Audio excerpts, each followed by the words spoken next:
Hello my dear friends. तो आज हमारा अगला लेक्चर है और लेक्चर नंबर 6। और आज के लेक्चर में हम वही टॉपिक कंटिन्यू करने वाले, summation of series involving binomial coefficient. और लास्ट लेक्चर में हमने कम्प्लेक्स नंबर का यूज़ देखे थे और उसके थ्रू हमने काफ़ी ज़्यादा जो अल्टरनेटिंग सीरीज़ है या फिर जो भी समेशन इन्वॉल्विंग बाइनोमियल कोएफिशिएंट्स है वो सारे के सारे अपन ने कैलकुलेट किए थे।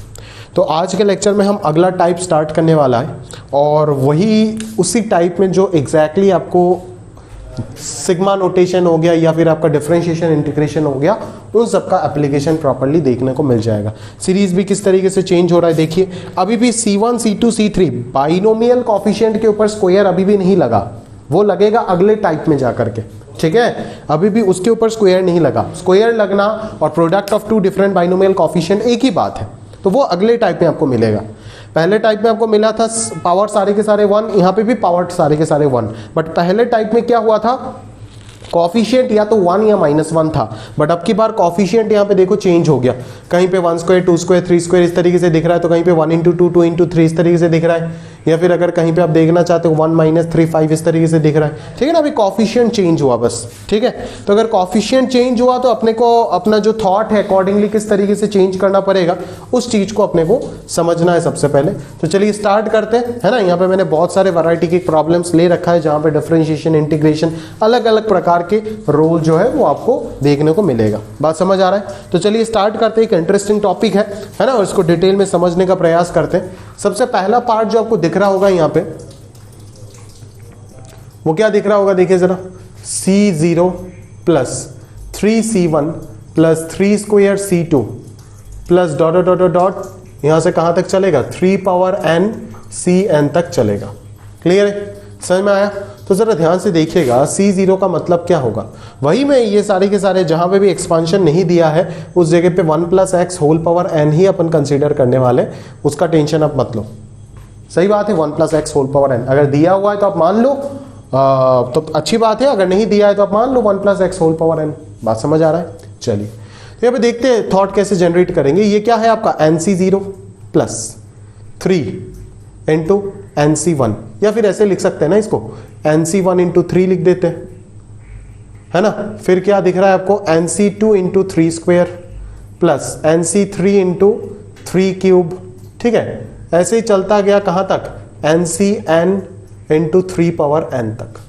अच्छा, तो यहाँ पे बीच में मैं ये बोल सकता हूँ ना कि सर यहाँ पे तो ये 1 + x होल पावर n का ही एक्सपांशन लग रहा है, क्योंकि यहाँ पे तो अगर बीच में 1 पावर n - 1 चिपका देता हूँ, 1 पावर n - 2 चिपका देता हूँ, 1 पावर n - 3 चिपका देता हूँ, 1 पावर n - n चिपका देता हूँ, तो कोई हर्ज तो नहीं है सर। ये तो आराम से अपन लिख सकते, कोई दिक्कत नहीं। तो बोला ये जो एक्सपांशन हो गया, ये किसका एक्सपांशन हो गया, 1 + 3 होल पावर n का एक्सपांशन हो गया। दैट इज इसका आंसर क्या आ गया, 4 पावर n। तो ये एक सिंपल प्रॉब्लम था, यहाँ पे ज्यादा कुछ वैरायटी खास आपने को देखने को मिला नहीं, ठीक है। चलिए सिमिलरली अगला वाला जो है वो क्लियरली आपको समझ आ रहा है, वो क्या हो जाएगा, वो आपका 1 - 3 होल पावर n का एक्सपांशन होगा, क्योंकि यहाँ पे अल्टरनेटली प्लस माइनस चलता जा रहा है। तो वो obviously 1 that is plus minus अगर अल्टरनेटली चल रहा है तो ऑब्वियसली ये 1 - 3 होल पावर n का एक्सपांशन होगा, which is -2 power n। Clear है? तो पहले वाले क्वेश्चन में दोनों पार्ट अपन ने बता दिए, मेरे ख्याल से पूरा आपका क्लियर हो गया होगा, इसमें कोई डाउट नहीं बचा होगा। सिंपल बाइनोमियल एक्सपांशन के ऊपर पूरा प्रॉब्लम सेट करके दिया गया है। अपन चलते क्वेश्चन नंबर 2 के ऊपर। उस जगह पे हमें काफी चीज सीखने को मिलेगा, बेसिक फंडामेंटल्स, ठीक है। तो इसको आप प्रॉपर्ली नोट कर लीजिएगा। सेकंड वाला पार्ट मैंने नहीं लिखा, तो आपको लिख के अपना नोट्स को कंप्लीट करना ये आपका जिम्मेदारी है। नंबर 2 पे अगर अपन चलते हैं तो जरा ध्यान से देखिएगा क्या बोला जा रहा है। यहाँ पे कोएफिशिएंट चेंज होता जा रहा है। C2 का कोएफिशिएंट 2 आ गया, C3 का कोएफिशिएंट 3 आ गया, है ना, और Cn का कोएफिशिएंट n आ गया। बात समझ आ रहा है आपको? बहुत बढ़िया। कैसे सोचेंगे? पहला एक मेथड में सिखाता हूं जो ऑब्वियसली आप उसको यूज करके कर सकते हो। दैट इज आपका सिग्मा नोटेशन, जो सीक्वेंस एंड सीरीज में आप करते हो। एल्जेब्रिक मेथड भी बोल सकते हो इसको, जो भी आप नाम कुछ भी देना चाहते हो वो आपका बात है। बट अगर मैं लिखना चाहता हूं इस सीरीज को, ठीक है, तो मैं इस सीरीज को कैसे लिखूंगा, obviously sigma r into C R, जहां पे r का वैल्यू 1 से लेकर के कहां तक वेरी कर रहा है, n तक। यही तो होगा ना, 1 रखो ना, ये क्या आ जाएगा 1CR, 2 रखो 2CR, 2C2, फिर 3 रखो 3C3, ऐसे ही तो चलेगा ना। बिल्कुल, बात समझ में आ रहा है। चलो अभी यहाँ पे वेरिएबल कौन है, आर वेरिएबल है। आर वेरिएबल है ना, आर का वैल्यू 1 से लेकर के n तक वेरी कर रहा है, तो ऑब्वियसली वेरिएबल कौन होगा, आर वेरिएबल होगा। ठीक बात है। तो आपका CR जो होगा दोस्त, वो CR क्या हो जाएगा, CR को अपन क्या लिख सकते हैं, NCR लिख सकते हैं। ठीक है। अच्छा, अभी यहाँ पे सबसे क्रिटिकल स्टेप है जो आपको समझना है, वो क्या है, वो ये है कि यहाँ पे अगर आपको इस सिग्मा को सॉल्व करना है तो NCR के कॉफिशिएंट जो हो उसको आपको इंडिपेंडेंट ऑफ द वेरिएबल बनाना पड़ेगा। यहाँ पे वेरिएबल कौन है, आर है वेरिएबल, n तो कांस्टेंट है ना।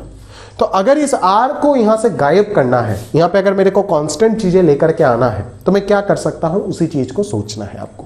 ठीक है। ऑब्वियसली आप यहां क्या करोगे, कोई भी मेरे को बता देगा जिसका प्रॉपर्टी स्ट्रांग है, वो डायरेक्टली बोल देगा कि सर इस प्रॉपर्टी को ब्रेक कर दो।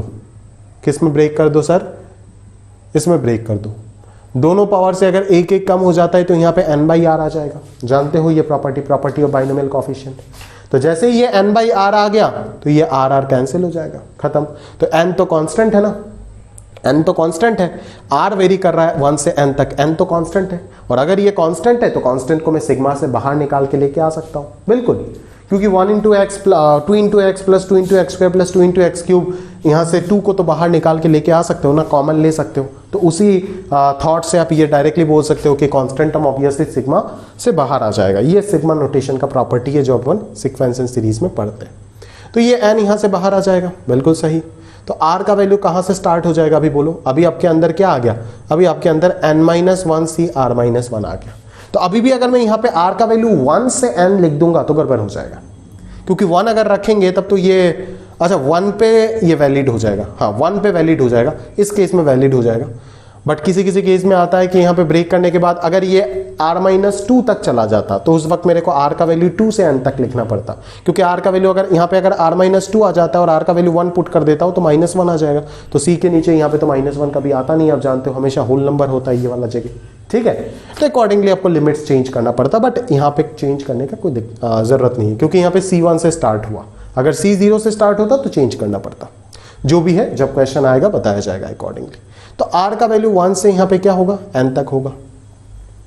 तो अगर मैं इसको ब्रेक करूँ तो ये क्या आएगा, n-1C0 प्लस n-1C1। r का वैल्यू 1 रखोगे 0 आएगा, 2 रखोगे 1 आएगा, 3 रखोगे 2 आएगा, एंड सो ऑन चलता जाएगा। कहाँ तक, n रखोगे तो n-1 तक चलता जाएगा। क्लियर है, बात समझ में आ रहा है। तो ये हो गया आपका n। ठीक है। तो n-1C0, n-1C1, n-1C2 up to n-1C n-1। Last lecture में मैंने आपको बताया कि अगर 0 से लेकर के पूरा n-1 तक कंटिन्यूएशन में चलता है तो पूरा पूरा आंसर क्या हो जाएगा, 2 to the power that whole power n-1।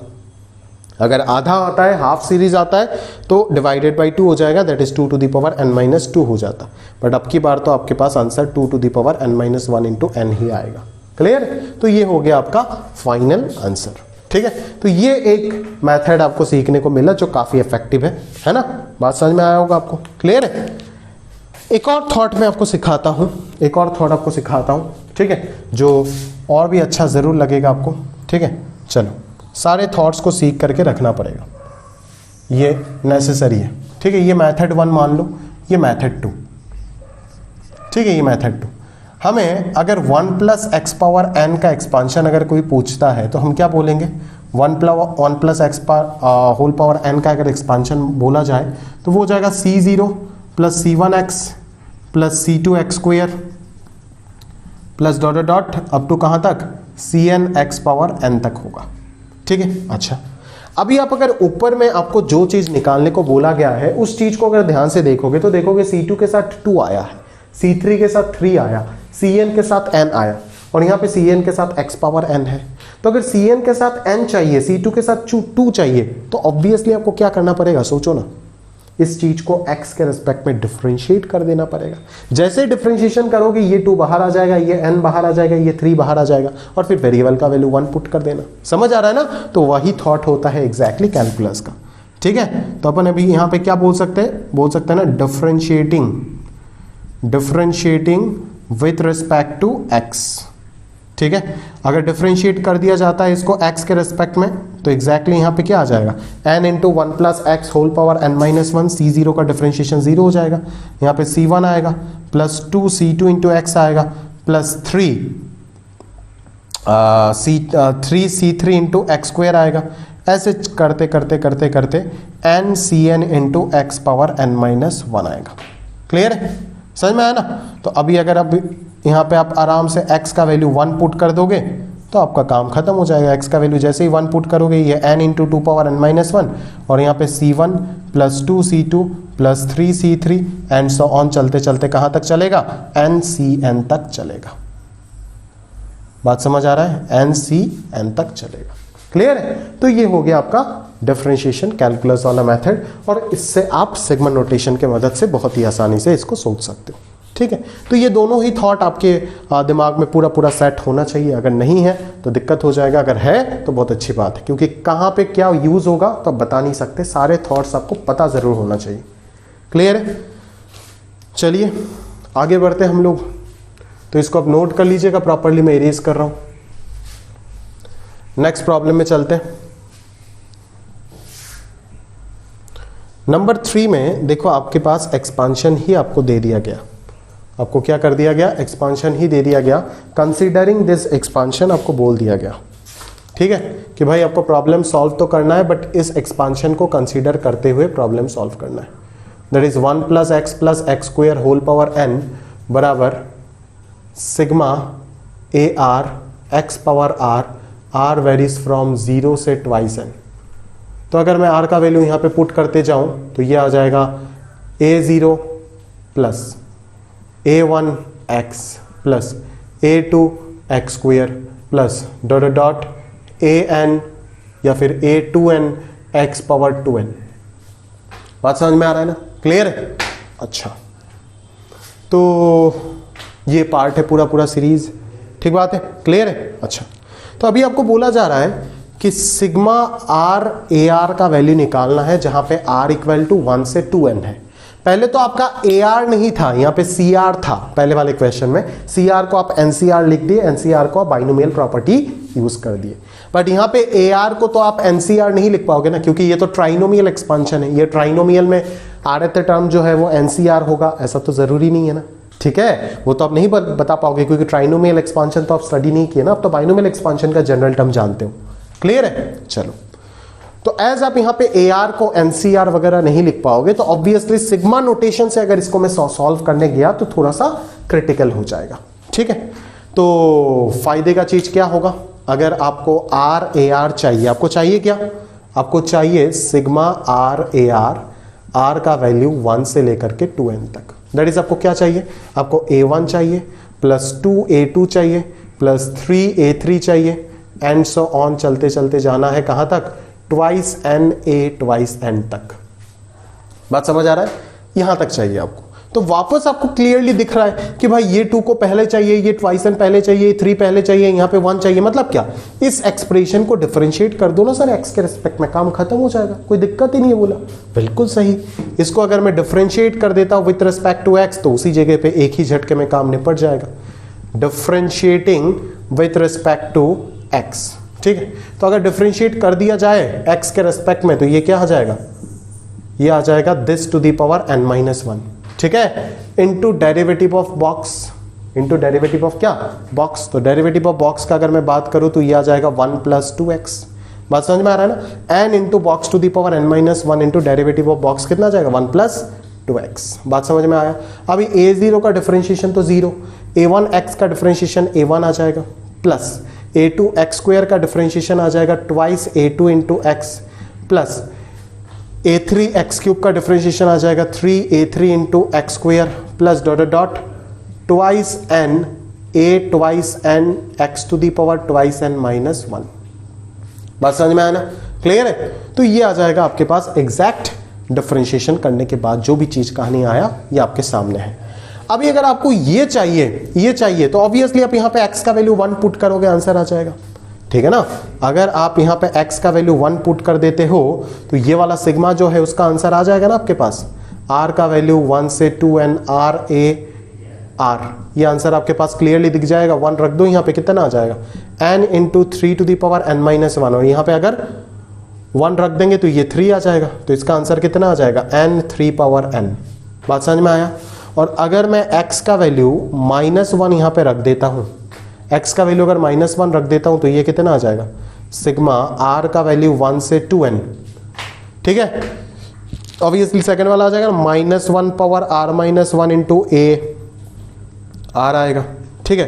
क्यों आएगा देखो, क्योंकि अगर -1 यहाँ पे रखोगे a1 minus 2 a2 plus 3 a3 alternating plus minus चलेगा, ठीक है। तो सिमिलरली अगर मैं यहाँ पे 1 रखता हूँ तो a1 आएगा, 2 रखता हूँ -2 a2 आएगा, 3 रखता हूँ, इसका मतलब ही क्या है, इसका मतलब तो वही है ना, plus 3 a3 minus dot dot dot चलता जाएगा, और लास्ट वाला क्या आएगा -1 to the power 2n minus 1 twice n a twice n। तो इसका जो आंसर आएगा वो अपने पास क्या निकल करके आएगा, यहाँ पे -1 रख दीजिए तो ये -1 आ जाएगा, और उधर आ जाएगा आपके पास n 1 to the power n minus 1 तो 1 ही होगा, तो -n आ जाएगा मेरे ख्याल। क्लियर है, बात समझ में आया ना, है ना। तो ये दोनों ही चीज का आंसर अपने पास निकल करके आ गया।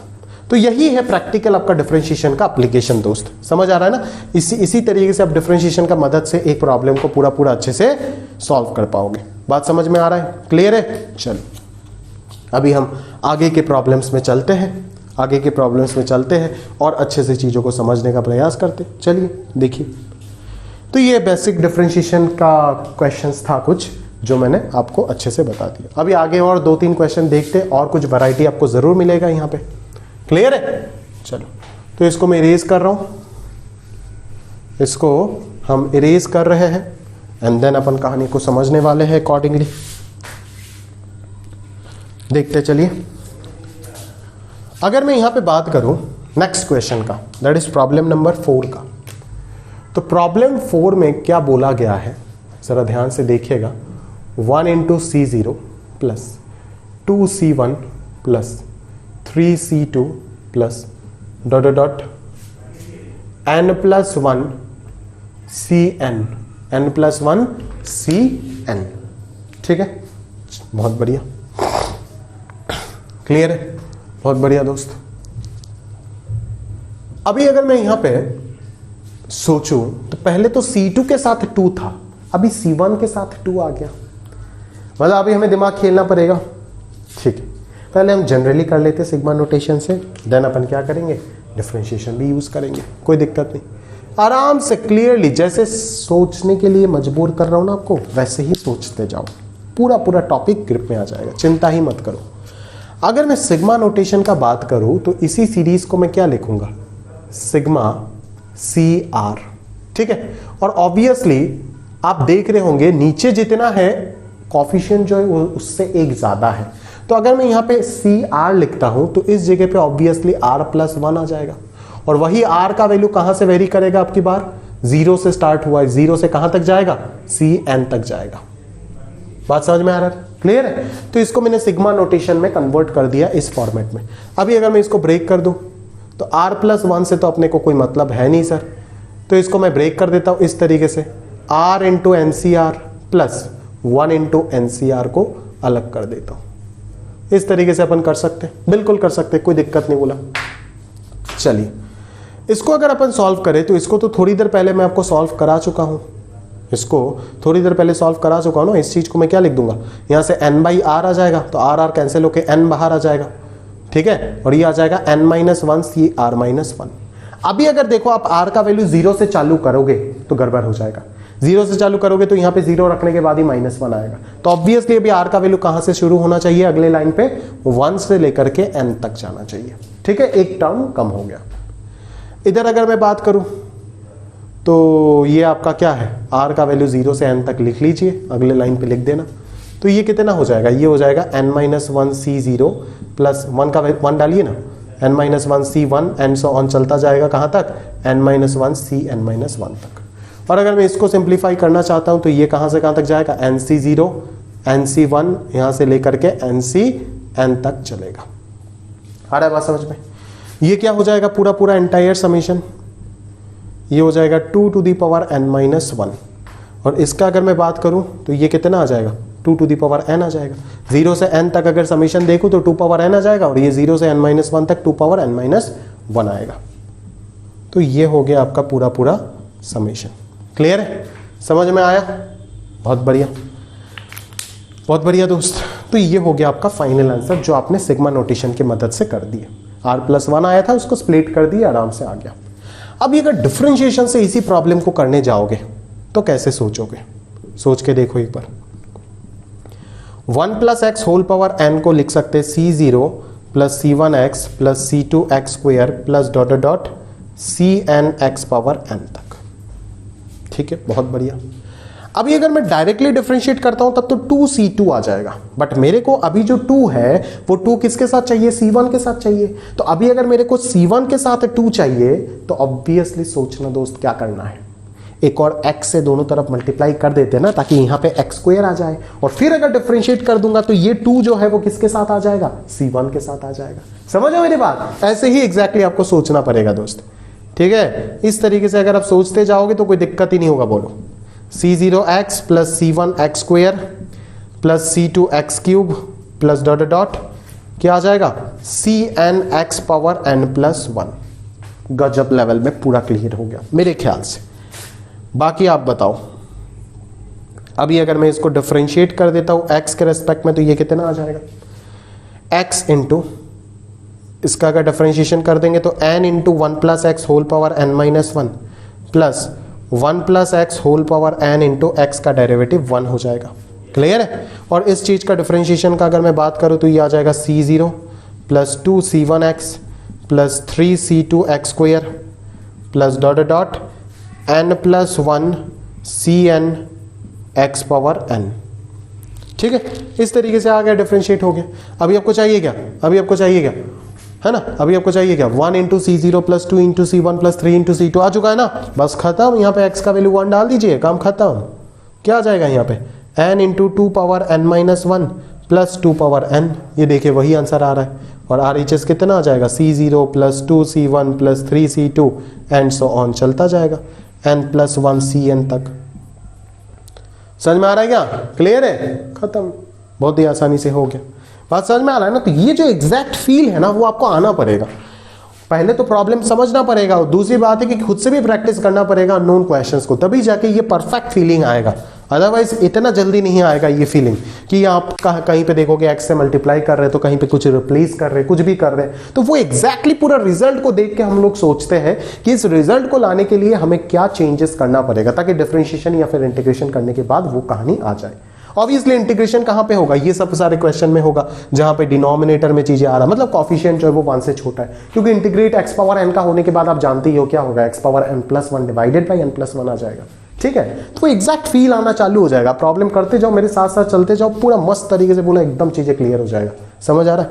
चलिए आगे बढ़ते हैं। अच्छा, एक और चीज बता देते हैं, इस प्रॉब्लम को ना बच्चा लोग ऐसे भी सोच लेता है, बच्चा लोग ऐसे भी सोच लेता है इस प्रॉब्लम को। जानते हो कैसे सोचता है? अच्छा, कोई बच्चा आके बोलेगा सर ये सब नौटंकी मेरे को नहीं करना है, अपन जुगाड़ लगाएंगे। क्या जुगाड़ लगाएंगे?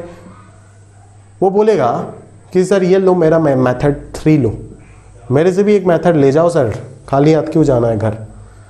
c0 को तो सर ऐसे ही रख दो, कोई दिक्कत नहीं मुझे। 2c1 को c1 + c1 लिखो ना सर, क्या इशू है आपको? कोई दिक्कत है आपको? किसी प्रकार का कोई दिक्कत है? नहीं है तो बोलो ना भाई। अच्छा, 3c2 को आप c2 + 2c2 लिखो ना, फिर क्या आएगा?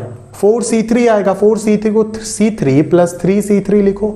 ऐसे करते करते n+1 cn आएगा, उसको cn + n cn लिखो ना। तो यहां से c0 c1 c2 c3 इन सबको अगर मैं एक ब्रैकेट में घुसा देता हूं तो ये एक ब्रैकेट बन गया, और एक और ब्रैकेट अगर मैं बनाना चाहता हूं तो ऐसे बन जाएगा ना। ऐसे बनेगा? नहीं बनेगा, ऐसे बन जाएगा। बात समझ में आ रहा है क्या? क्लियर है? खत्म। ऊपर वाला 2 टू द पावर n, पूरा दुनिया जानता है इसका answer 2 to the power n। Last lecture में हम लोग बहुत अच्छे से पढ़ चुके। और नीचे वाला क्वेश्चन तो अभी भी कराया, क्वेश्चन नंबर 2। लिख दो इसका आंसर जो भी आया था। डायरेक्टली इसको x से मल्टीप्लाई नहीं करना पड़ेगा, डायरेक्टली डिफरेंशिएट कर दोगे तो आंसर आ जाएगा। दैट इज मेरे ख्याल से n × 2 पावर n-1 हो जाएगा। क्लियर है? समझ में आ रहा है ना? बहुत आसानी से आंसर आ जाएगा। देखो n × 2 power n-1 plus 2 power n, वही तो आ रहा था। ठीक है, बट मुद्दा क्या है कि उसके लिए ये रिजल्ट याद रखना होगा। तो सोचना तो अच्छी बात है ना, जितनी भी तरीके से अपन सोच तो सकते हैं ना, इसे मैनिपुलेशन भी कर सकते हैं, क्या दिक्कत है उसमें, समझ आ रहा है। तो जितने भी तरीके से सोचना मैं सिखा रहा हूं आपको, वो आप सीख करके रखो, कहीं ना कहीं पे आपको काम आएगा। कहां काम आएगा मैं नहीं बता सकता, मैं भी नहीं जानता ही नहीं हूं कहां पे काम आएगा, बट इतना विश्वास है किसी ना किसी सवाल में जरूर लगेगा। इंतजार करो, है ना, एक दिन में आप रातों रात सक्सेसफुल नहीं बन जाओगे। मेहनत करते रहो, इंतजार करो, जो जब वो सवाल आएगा वो आपका सवाल आएगा और उस वक्त मेरा याद दिलाएगा आपको। क्लियर है? चलिए अगले क्वेश्चन में चलते हैं, प्रॉब्लम नंबर 5 में चलते हैं। चलिए प्रॉब्लम नंबर 5 में चलते दोस्त। हाँ, प्रॉब्लम नंबर 5 में अगर अपन जाए तो आप देख सकते हो यहां पे क्या आ रहा है, C0 plus 3C1, C0 plus 3C1 plus 5C2 plus dot dot 2n plus 1 Cn। तो वही चीज सिग्मा नोटेशन से करना है तो कर लो, मेथड 1 लगा दो सिग्मा नोटेशन। क्या लगाओगे, सिग्मा CR, और CR के साथ क्या लिखोगे, अगर ये CR है तो ये क्या हो जाएगा 2R प्लस 1 हो जाएगा ना। R का वैल्यू कहां से कहां तक, 1 से लेकर के, इसको देख के यहां पे n का वैल्यू R रख दो ना तो CR आ जाएगा, है ना। अभी आप दो पार्ट को इसको डिवाइड कर देना, ठीक है, आराम से आप कर लोगे। एक तो आ जाएगा ऐसा जो मैं ऑलरेडी आपको करा चुका हूं, और दूसरा हो जाएगा सिग्मा R का वैल्यू 1 से n तक CR तक, ठीक है। तो इसको अब आप दोनों को सॉल्व करके आंसर लिख दो, काम हो जाएगा, किसी प्रकार का कोई दिक्कत है ही नहीं सच में। अच्छा, R का वैल्यू 0 से वेरी करेगा ना, 0 से होगा, मिस्टेक हो गया, 0 से होगा, ठीक है। अगर 1 से होता तो इसका आंसर 2 पावर n नहीं आता, 2 पावर n माइनस NC0 होता, that is 2 power n minus 1, 2 power n minus 1 नहीं, ये तो हाफ सीरीज है, 2 पावर n माइनस 1 है, क्योंकि अगर 1 से n तक कैलकुलेट करोगे तो NC0 को सब्ट्रैक्ट करना पड़ेगा ना, क्योंकि कहानी तो NC1 से स्टार्ट होता, समझ रहे हो ना। तो ये सब चीज ऑलरेडी आप समझ रहे होंगे, तो इसको आप कैलकुलेट कर देना, आपके पास आंसर आपको मिल जाएगा। मैं आपको डिफरेंशिएशन वाला टेक्निक सिखाता हूं, सोचेंगे कैसे, एग्जाम में अगर आएगा तो इसी से करना, यही आपके लिए आसान पड़ेगा, बट फिर भी थोड़ा सा डिफरेंशिएशन में आपको मजबूत कर देते कि कैसे अपन सोचेंगे डिफरेंशिएशन में एग्जैक्टली इस क्वेश्चन को। 1 plus x whole power n, सीख के रखो सब कुछ, रिवीजन के वक्त आप कोई भी एक मेथड से चले जाओ, कोई दिक्कत नहीं मेरे को, बट इनिशियली सब कुछ सीखना जरूरी है। C1x plus C2x square plus C3x cube Cn x power n, ठीक है। अच्छा, अब ये आपको चाहिए क्या, 3C1 चाहिए, 3C1 मतलब C1 के साथ आपको 3 चाहिए। तो डिफरेंशिएट जब करोगे तो C1 के साथ 3 कब आएगा, जब इस x के जगह पे x क्यूब होता तभी तो आएगा ना। अच्छा, तो बहुत बच्चा मेरे को बोलेगा सर यहाँ पे x के जगह पे x क्यूब से रिप्लेस कर दो ना। अच्छा, बट देख x के जगह पे अगर डायरेक्टली x क्यूब से रिप्लेस कर दूंगा, ठीक है, तो यहाँ पे x टू दी पावर 6 आ जाएगा, तो उसको जब डिफरेंशिएट करूंगा तब तो 6c2 आ जाएगा, बट यहाँ पे तो 5c2 चाहिए मेरे को, मतलब यहाँ पे x क्यूब चाहिए, यहाँ पे x टू दी पावर 5 चाहिए, तो डायरेक्टली x के जगह पे x क्यूब रिप्लेस करने से नहीं होगा। तो हमें करना क्या पड़ेगा, पहले तो हमें x को x स्क्वायर से रिप्लेस करना पड़ेगा। x को x स्क्वायर से अगर रिप्लेस करेंगे तो 1 plus x square whole power n आएगा, ये हो जाएगा C0 plus C1x square plus C2 x to the power 4 प्लस C3 x to the power 6 plus dot dot dot Cn x to the power 2n। फिर मैं दोनों तरफ क्या कर दूंगा, x से मल्टीप्लाई कर दूंगा, दोनों तरफ मैं क्या कर दूंगा, x से मल्टीप्लाई कर दूंगा, दोनों तरफ अगर x से मल्टीप्लाई कर देता हूं तो ये आ जाएगा C0x plus C1x cube plus C2 x to the power 5। अभी देखो आपका खाना पक गया, देख रहे हो आप, देख रहे हो कहानी, देख रहे हो, यहाँ पे 5 आ गया, 3 आ गया, 7 आ गया, सब कुछ आ गया, समझ रहे हो ना। तो वही थॉट आपको डेवलप करना है दोस्त, उसी थॉट को डेवलप करना है, बात समझ में आया ना। अभी डिफरेंशिएट करके x का वैल्यू 1 पुट कर दीजिएगा, आंसर आ जाएगा, समझ रहे हो ना। तो उसी थॉट को एग्जैक्टली डेवलप करना, अगर उसको डेवलप नहीं करोगे तो काम नहीं होगा, समझ रहे हो ना, तो काम नहीं होगा। चलो एक और मेथड बता देते, पहले जो अभी जो हमने सोचे थे, है ना। अगर मैनिपुलेट करना चाहते हो तो कर सकते हो इस चीज को, 2 सीरीज में ब्रेक कर दो, 2 सीरीज में ब्रेक कर दो, ठीक है। C0 को C0 रहने दो, 3C1 को C1 प्लस 2C1 लिख सकते हो, 5C2 को C2 प्लस 4C2 लिख सकते हो, ऐसे चलता जाएगा कहानी, है ना।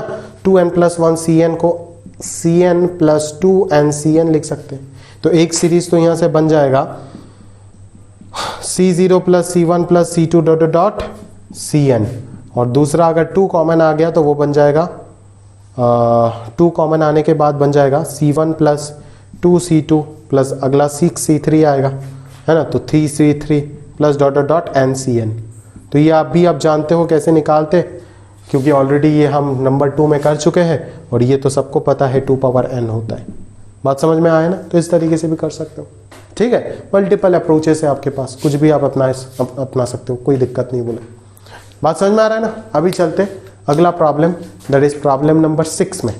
6 में थोड़ा सा पैटर्न आपको अलग प्रकार का दिख रहा होगा, समझ में आया ना। 6 में आपको पैटर्न थोड़ा सा अलग प्रकार का दिख रहा होगा। यहाँ पे स्क्वायर्स दिख रहा होगा, 1 स्क्वायर, 2 स्क्वायर, 3 स्क्वायर, ये सब आ गया। तो ये सब में अकॉर्डिंगली कैसे सोचेंगे उस चीज को समझना पड़ेगा। तो चलिए समझते, कोई दिक्कत नहीं। 6 वाले को करते अच्छे से, इसको आप नोट कर लीजिएगा और सिर्फ मेरे तरह आप छोड़ करके मत रख दीजिए, कंप्लीट सॉल्यूशन निकाल करके नोट्स बना के रखिए। बात समझ में आ रहा है ना, क्लियर है। चलो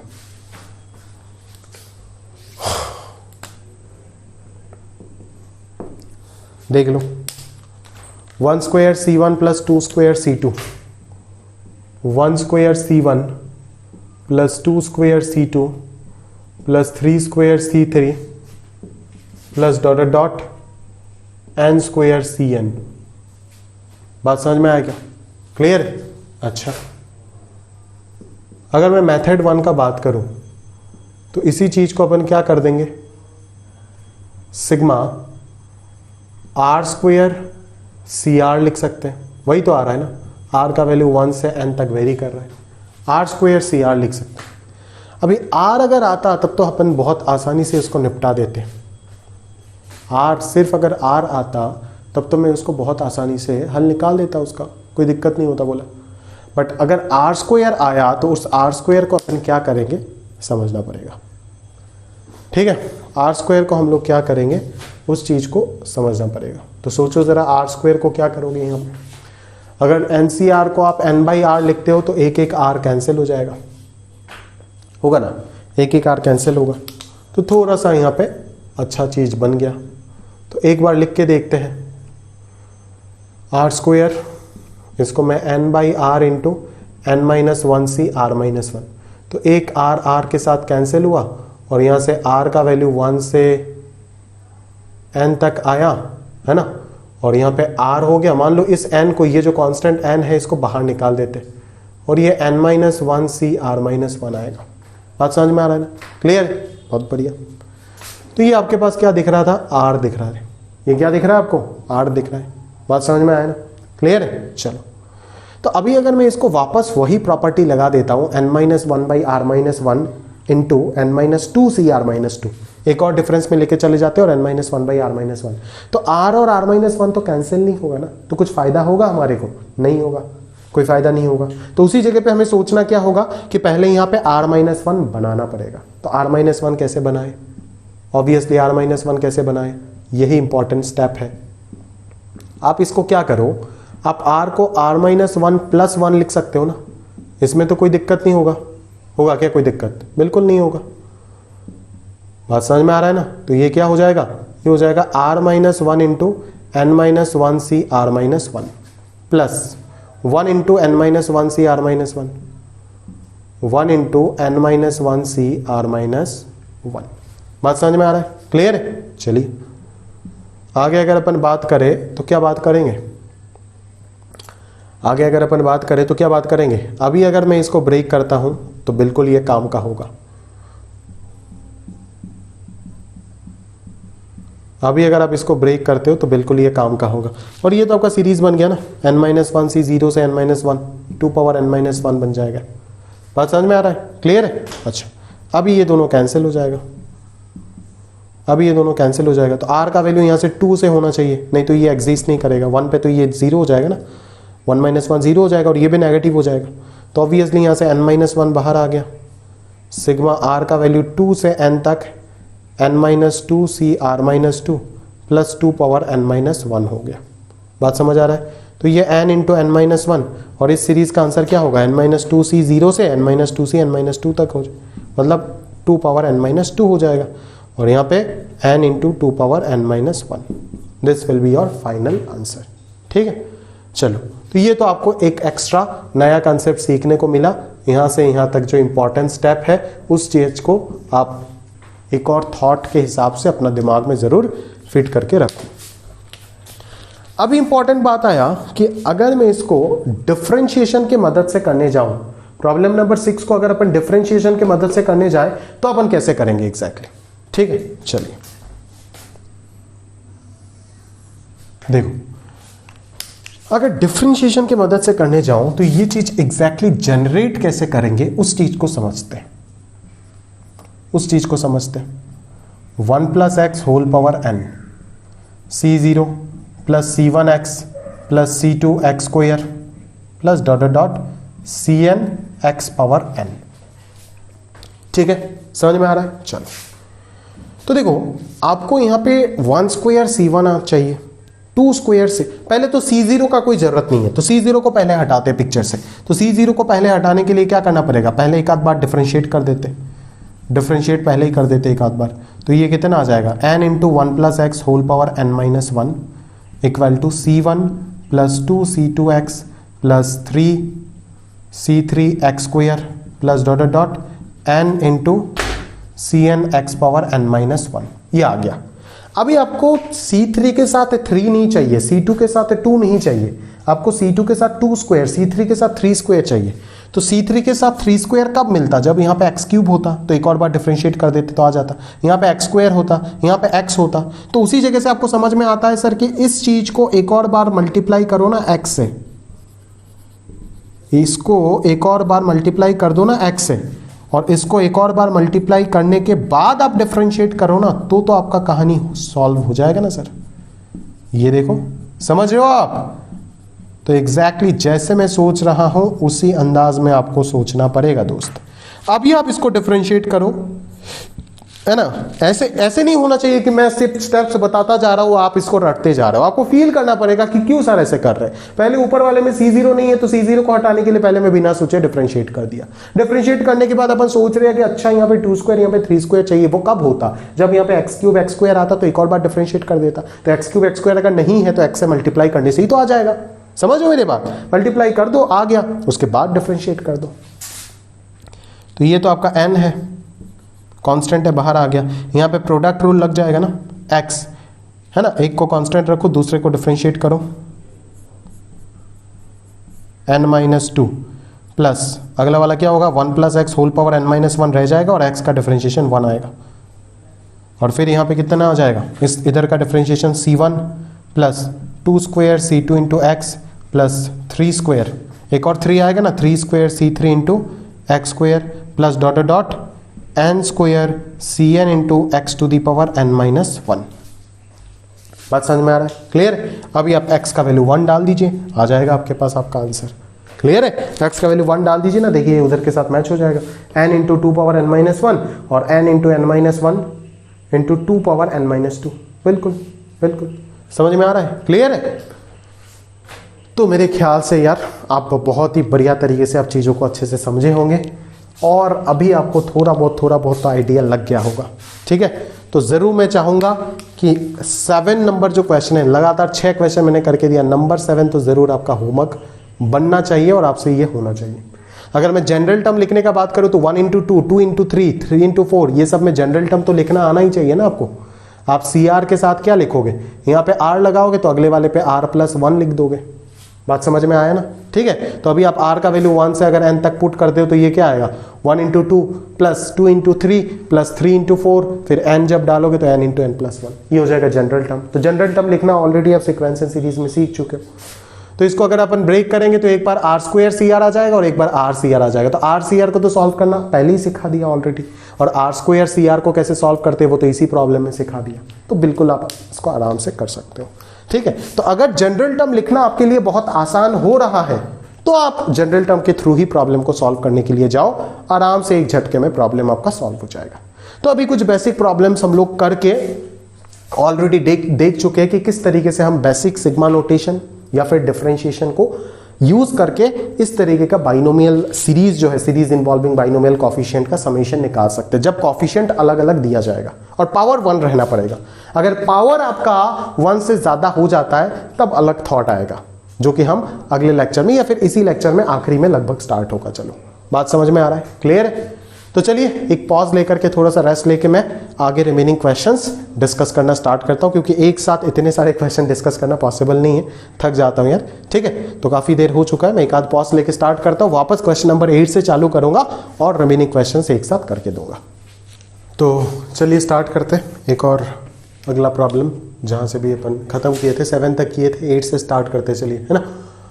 अच्छा 7 में मैंने ये अप्रोच तो आपको बताया, आप डिफरेंशिएशन वाले पे सोचिएगा कैसे करेंगे, हर चीज़ बता के देना भी अच्छी बात नहीं है, बहुत आसान है डिफरेंशिएशन वाला, है ना। एक बार 2 बार 3 बार कितना बार डिफरेंशिएट करना है, किसी से मल्टीप्लाई करना है भी नहीं या फिर क्या, वो आराम से आप सोच सकते हो। अब अगले क्वेश्चन में चलते हैं अकॉर्डिंगली और स्टार्ट करते प्रॉब्लम को, कंटिन्यू करते चलिए। नंबर 8 वाले प्रॉब्लम को ध्यान से देखिएगा। 8 में क्या बोला जा रहा है, कुछ नहीं बोला जा रहे थे, कुछ भी नहीं है। जो आप ये वाला प्रॉब्लम किए थे ना, ये 4 वाला C0 + 2C1, बस उसी को तो माइनस दे करके दे दिया, अल्टरनेटिंग दे दिया। तो इस प्रॉब्लम को जैसे किए थे आप करके डिफरेंशिएशन करके x = 1 पुट किए थे, यहाँ पे x = -1 पुट कर दीजिए, खत्म बात है। मैं बस इसको सिग्मा नोटेशन से बताऊंगा, डिफरेंशिएशन से आप ऑलरेडी कर सकते हो, मैं जानता हूँ, ठीक है। तो यहाँ पे अपन क्या करेंगे, सोच के देखिएगा जरा ध्यान से, क्या करेंगे अकॉर्डिंगली। अगर मैं इसको सिग्मा नोटेशन से लिखने जाऊं, ठीक है, तो मैं कैसे लिखूंगा, है ना, मैं कैसे लिखूंगा। ऑब्वियसली मैं यहाँ पे CR लिखूंगा, ठीक है। CR के साथ जो चीज आएगा वो कौन आएगा, R आएगा, ये भी हम लोग समझते हैं RCR आएगा। बट मुद्दा ये है, सॉरी R नहीं आएगा, R+1 आएगा, R+1 आएगा। बट उसके साथ में भी कुछ आएगा, क्योंकि ये अल्टरनेटिंग सीरीज है ना। तो अगर अल्टरनेटिंग सीरीज है तो -1 टू दी पावर कुछ आएगा। अभी जब R का वैल्यू यहाँ पे 1 पुट किए हो तो यहाँ पे माइनस है, R का वैल्यू जब 2 है तो प्लस है, तो directly -1 to the power R लगा देने से ही काम हो जाएगा, ठीक है। तो अगर मैं R का वैल्यू वेरी कराना चाहता हूं तो कहां से वेरी कराऊंगा, ऑब्वियसली 0 से n तक चलेगा कहानी, ठीक है।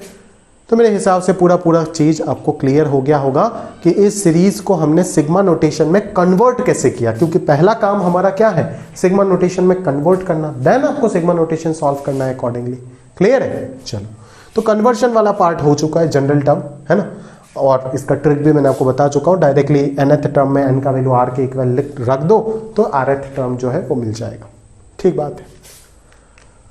अभी ये दोनों के दोनों टर्म आपका पूरा यहां पे क्या हो गया, वेरिएबल हो गया, ये भी वेरिएबल है और -1 पावर r भी वेरिएबल है। तो यहां पे अपन क्या करेंगे, सोचते हैं, r का वैल्यू 0 से लेकर के n तक -1 power r into RCR plus इधर कितना आएगा, r का वैल्यू 0 से n तक -1 पावर r इंटू CR। बात समझ आ रहा है, क्लियर है, बहुत बढ़िया दोस्त, बहुत ही बढ़िया। अगर मैं इस चीज को सॉल्व करने का बाद बोलूं तो आप बोलोगे सर ये तो मेरे को आता है, इसमें क्यों परेशान कर रहे हो, n/r लिख दो, n बाहर आ जाएगा, r कैंसिल हो जाएगा। मैं बोल रहा हूं बिल्कुल सही बोले, बिल्कुल सही बोले, बेशक कोई शक है ही नहीं इस चीज में कि आप इसमें गलत बोले। बस इस चीज को 0 को चेंज करके 1 कर दीजिएगा, क्योंकि यहाँ पे नहीं तो नेगेटिव आ जाएगा, और r कैंसिल किए तो r कैसे 0 हो सकता है, नहीं तो 0/0 अनडिफाइंड होने का चांसेस बन जाएगा ना दोस्त, ठीक है, इसको रहने दो।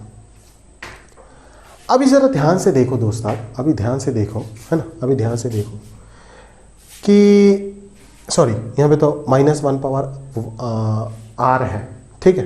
अच्छा अभी इस चीज को जरा ध्यान से देखिए, इस CR को मैं NCR लिख देता हूं, ये क्या है, ये पूरा पूरा कोई ना कोई एक्सपांशन लिखा गया है। कौन सा एक्सपांशन है, पकड़ पा रहा है? ये कुछ नहीं 1 - 1 whole to the power n का एक्सपांशन लिखा गया है। सोचना, इसमें अगर मैं जनरल टर्म लिखूंगा तो क्या लिखूंगा, sigma NCR 1 to the power n - r तो 1 ही होगा, और साथ में -1 टू द पावर r ही तो आएगा। तो ये जिस एक्सपांशन का जनरल टर्म है वो एक्सपांशन तो यही है, और बाहर अगर सिग्मा लगा हुआ है तो इस चीज को मैं इसके इक्वल नहीं लिख सकता, बराबर लिख सकता हूं, क्या दिक्कत है। बट जब इस जगह पे वही थॉट अपनाने चाहूंगा तो मैं थोड़ा सा स्ट्रगल करूंगा। क्यों? क्योंकि यहां पे r है, यहां पे r है, काम चल गया था। बट अब की बार यहां पे r - 1 है, तो यहां पे भी r - 1 होना चाहिए था, जो कि नहीं है। और अगर नहीं है और होना चाहिए तो आप जानते हो कि क्या करना है, आपको लेकर के आ जाइए ना, क्या दिक्कत है। बिल्कुल वही थॉट आपको लगाना है। एक माइनस लगा दीजिए बाहर, एक माइनस लगा दीजिए बाहर, और एक और माइनस आप अंदर लगा दीजिए, तो ये कितना हो जाएगा, r - 1 भी लिख सकते हो, r + 1 भी लिख सकते हो, दोनों सेम बात है। बट एज हमें r - 1 का जरूरत है तो इसीलिए हमने r - 1 लिख दिया दोस्त। क्लियर है? तो यही आपका क्या बन जाएगा, यही आपका बन जाएगा ना 1 - 1 whole to the power r - 1 का एक्सपांशन। अरे पागल हो गए क्या, r - 1 कहां से आएगा, ये हो जाएगा आपका n - 1c 0 से स्टार्ट होगा और कहां तक चलेगा, n - 1c n - 1 तक चलेगा। ठीक है, तो पावर में आ जाएगा n - 1। ठीक है, और यहां पे आपका पावर में क्या है, n है। बात समझ आ रहा है, क्लियर है? तो ये भी 0, ये भी 0, नेट आंसर यहाँ पे कितना आ जाएगा, 0। और डिफरेंशिएट करके अगर देखोगे उसमें अगर -1 पुट करोगे x के जगह में तो भी 0 आएगा आंसर। क्लियर है? तो अगर सिग्मा नोटेशन से समझने गया तो इस अल्टरनेटिंग सीरीज के वजह से बच्चे लोग थोड़ा सा स्ट्रगल करते हैं, इसीलिए मैंने सिग्मा नोटेशन बता दिया, नहीं तो ये क्वेश्चन भी मैं होमवर्क में डाल देता। बात समझ आ रहा है? ठीक है, तो अगर मैं एक अल्टरनेटिंग सीरीज में, एक प्रकार का अल्टरनेटिंग सीरीज में, यहाँ पे जितने भी क्वेश्चंस हमने किए थे, सबसे पहला अल्टरनेटिंग सीरीज, पहले वाले पे एक मिला था जो सिंपल था, यही थॉट था, एक और अल्टरनेटिंग सीरीज मिला। अभी कंसेक्यूटिव आपको और दो, 9 और 10 दोनों अल्टरनेटिंग सीरीज दिख रहा है। ठीक है, तो ये क्वेश्चन देखो C1 - 2C2 कहीं ना कहीं पे तो किया होगा, C1 ये देखो C1 + 2C2, तो C1 - 2C2 तो आप निकाल सकते हो, x का वैल्यू -1 पुट कर दीजिएगा डिफरेंशिएशन वाले मेथड में, और सिग्मा नोटेशन से अगर करना चाहते हो तो अभी तो कर सकते हो। मैंने अल्टरनेटिंग सीरीज का कैलकुलेशन आपको सिखा दिया सिग्मा नोटेशन में कैसे करते। ठीक है, 10th में भी आप 10th वाला देखो 5 में कर चुके हो, तो डिफरेंशिएशन से अगर करना है तो -1 पुट कर दीजिएगा x का वैल्यू, और अगर सिग्मा नोटेशन से करना है तो भी आप कर सकते हो। तो 9 और 10 दोनों ही क्वेश्चन में जरूर होमवर्क में डालूंगा, और ऐसा मुझे करना भी चाहिए। ठीक है, समझ आ रहा है? अभी चलते क्वेश्चन नंबर 11 में। तो क्वेश्चन नंबर 11 तो डायरेक्टली सिग्मा नोटेशन के फॉर्मेट में ही दिया गया है, तो उसी फॉर्मेट में ही सॉल्व करना पड़ेगा। इसको आप बाइनोमियल सीरीज में कन्वर्ट करके देन डिफरेंशिएशन लगाना, ये थोड़ा सा हैक्टिक हो जाएगा आपके लिए, है ना। तो जैसे जिस फॉर्मेट में दिया गया है उसी फॉर्मेट में आप खाना को पकाइए तो ज़्यादा बेहतर होगा आपके लिए। ठीक है, नंबर 11 स्टार्ट करते।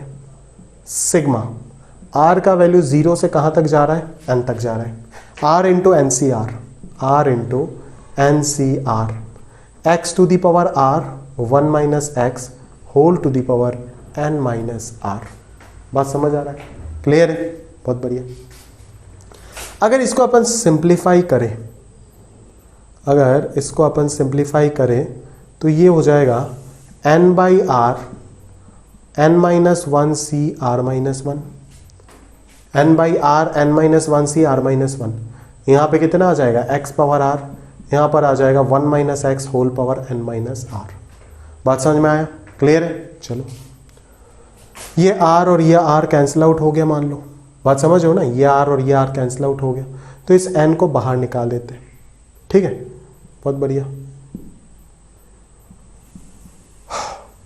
0 से तो काम नहीं चलेगा क्योंकि यहाँ पे नेगेटिव आ जाएगा, तो 1 से n कर दो। ठीक है, अच्छा, अभी आप देखो इन दोनों का जो डिफरेंस है वो तो इसके पावर में है, बट यहाँ पे आपको वो चीज़ नहीं दिख रहा है, यहाँ पे r - 1 होना चाहिए। तो अगर यहाँ पे r - 1 होना चाहिए तो यहाँ पे भी एक और एक्स्ट्रा x आ जाएगा ना दोस्त, आएगा नहीं आएगा? तभी तो यहाँ पे r - 1 लिख पाओगे, क्योंकि यहाँ पे नीचे एक x आएगा जो इसके साथ कैंसिल होना पड़ेगा, और ये x क्या है, ये x तो कांस्टेंट की तरह ट्रीट होगा ना, क्योंकि वेरिएबल तो यहाँ पे r है, तो ये x भी सिग्मा के क्या हो जाएगा, बाहर आ जाएगा। ऑब्वियसली ये सिग्मा के बाहर आ जाएगा। बात समझ लो, क्लियर है? चलिए, तो अभी अगर मैं देखूं तो ये मेरा पूरा पूरा एक्सपांशन का फॉर्मेट बन चुका है।